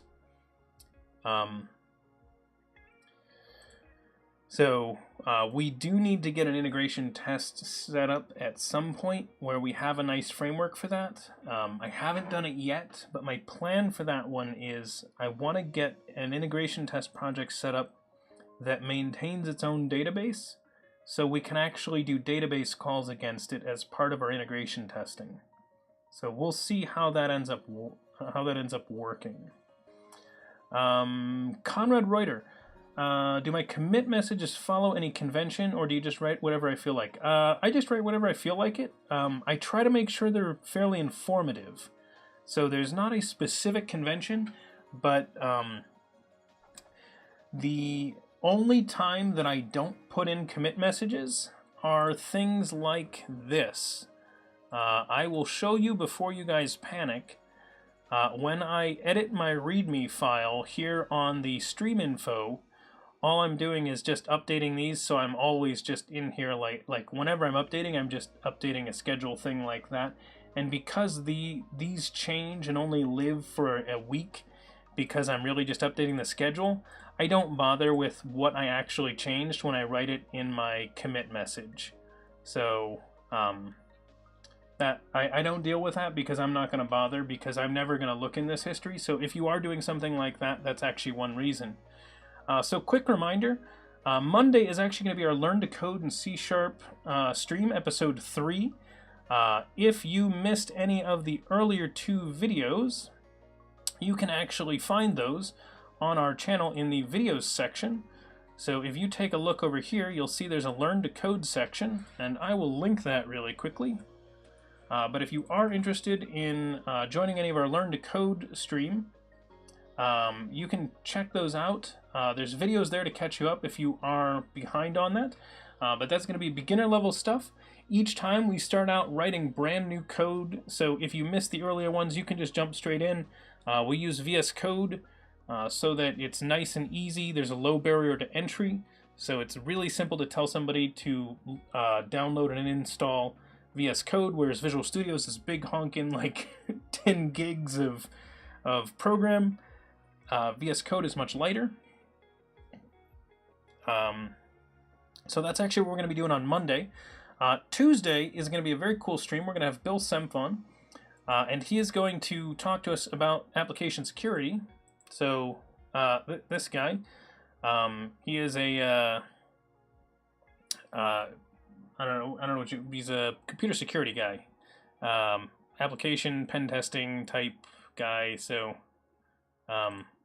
looks mildly like that. And he will be with us on Tuesday to help us out with some application security stuff.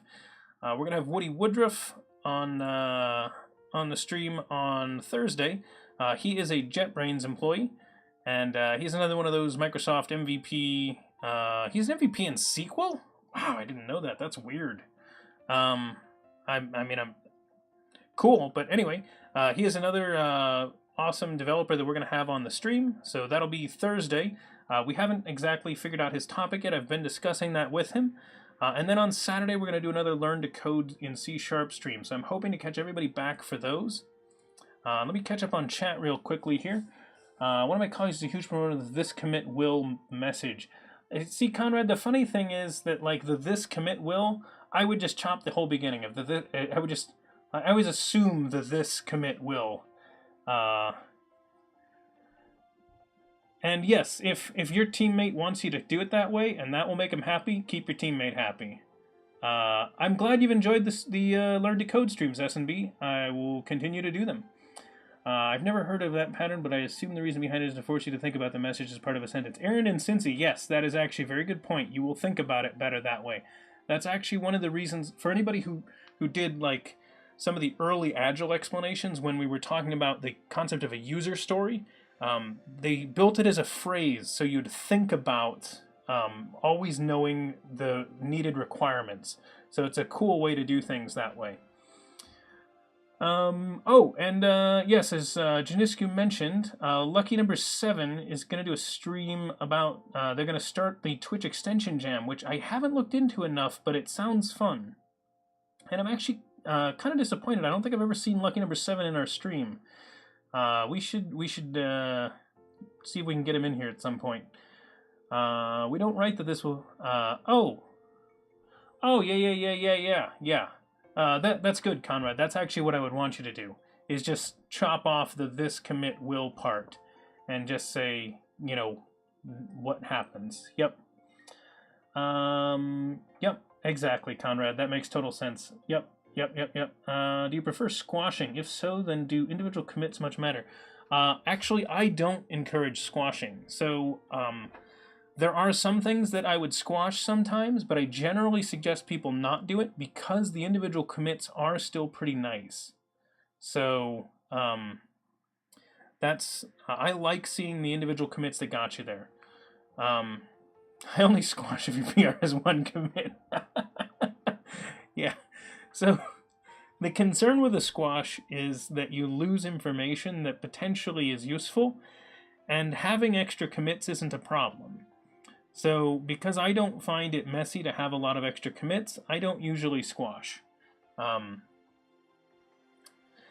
It's also useful if you're trying to find a bug, which, if you want to track down where a bug actually was introduced, something like that, it's useful to have the commit history to be able to find where it happened. Let's see, hang on, do you think F# will gain more popularity since the front-end space is all about immutable state and the reactive pattern, and it's also easier to unit test? Actually, I think F# is going to pick up more traction. Do I think F# will be larger than C#? I don't know about that. I don't think it's going to get to that point, but I think we're going to see a lot more F# than you do today. And yes, Zelvixodian, you can use squash to hide some of your mistakes. What if you make a commit, fabricate the message from commit content? If you can do that, Janiscu, more power to you. You know, the top of the PR leaderboard. Yeah, S&B, exactly, yes. That's the silliness of C# Fritz's leaderboard being number of commits.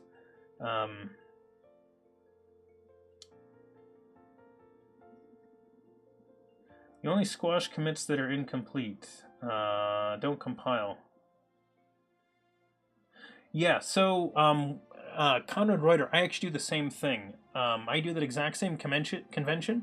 I will type work in progress, that's what the WIP means, whenever I do a commit that is broken. So I always just write WIP at the beginning. So if you see that in one of my commits, that's usually what that means. It usually means that I didn't actually do I have any up here? Nope. Whip, nope. Okay, not in the first couple of pages, but I do end up with a lot of work in progress commits because they just sort of happen sometimes. Ideally, you can get rid of them and not leave them around, but if they do stick around, it's fine. There are other ways of getting rid of them as well. We can do some streams sometime. If people ever have questions about doing things in Git or GitHub, go ahead and actually shout them out sometime, and I can actually help out with those as well. Hang on one sec.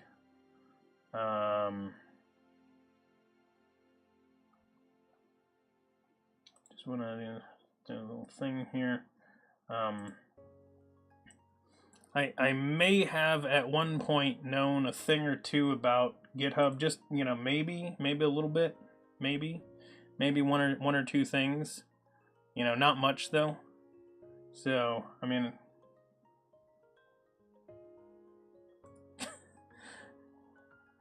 okay, so yeah. Let's see. Oh, so you guys do that. That's actually kind of a cool thing, putting in the little construction icon. Follow teacher, and let's make sure he has to dye his beard into a rainbow. Oh, yeah, see, I think that's just insane that he's even suggesting doing that. That's just crazy talk. I wouldn't do that. Followers won't encourage me to do that. But thank you, followers, still all the same. You won't get me enough follows to convince me to, first off, grow the beard, and second, dye it in a rainbow pattern. How many followers are we up to on here? 1, 2, 4, 7. That's not bad. That's not bad. So, anyway, I think we may call it a day, and I think we're in a reasonable spot. I think we got that committed, didn't we? Yeah, we're all committed, and now we're pushed. We added in some new features. We haven't enabled this one yet, but it's there. We've made some improvements to some other code, and I think we are all set for the next stream. So remember, Monday, learn to code. So if you haven't yet, is the bot still running? About to find out. If you haven't, go check out those events. And thanks for following, Dan.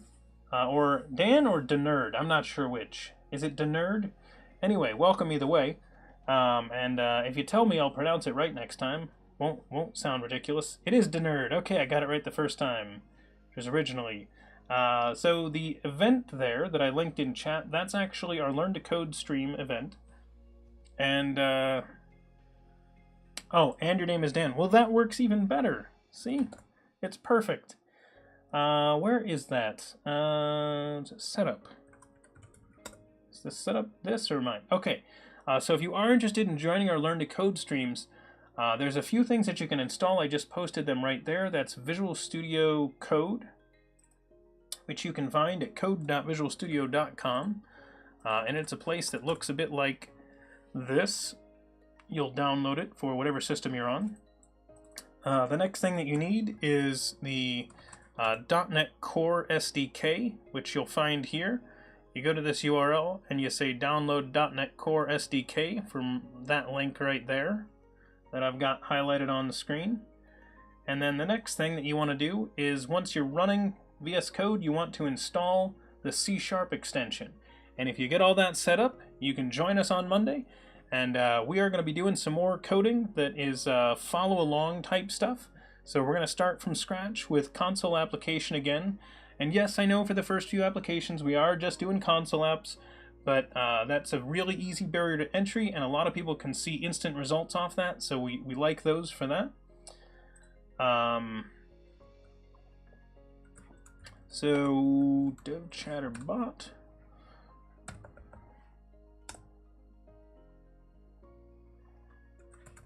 Let me go ahead and fix that for you, Aaron. I removed our bot from that list, so there's our current top users in our chat here.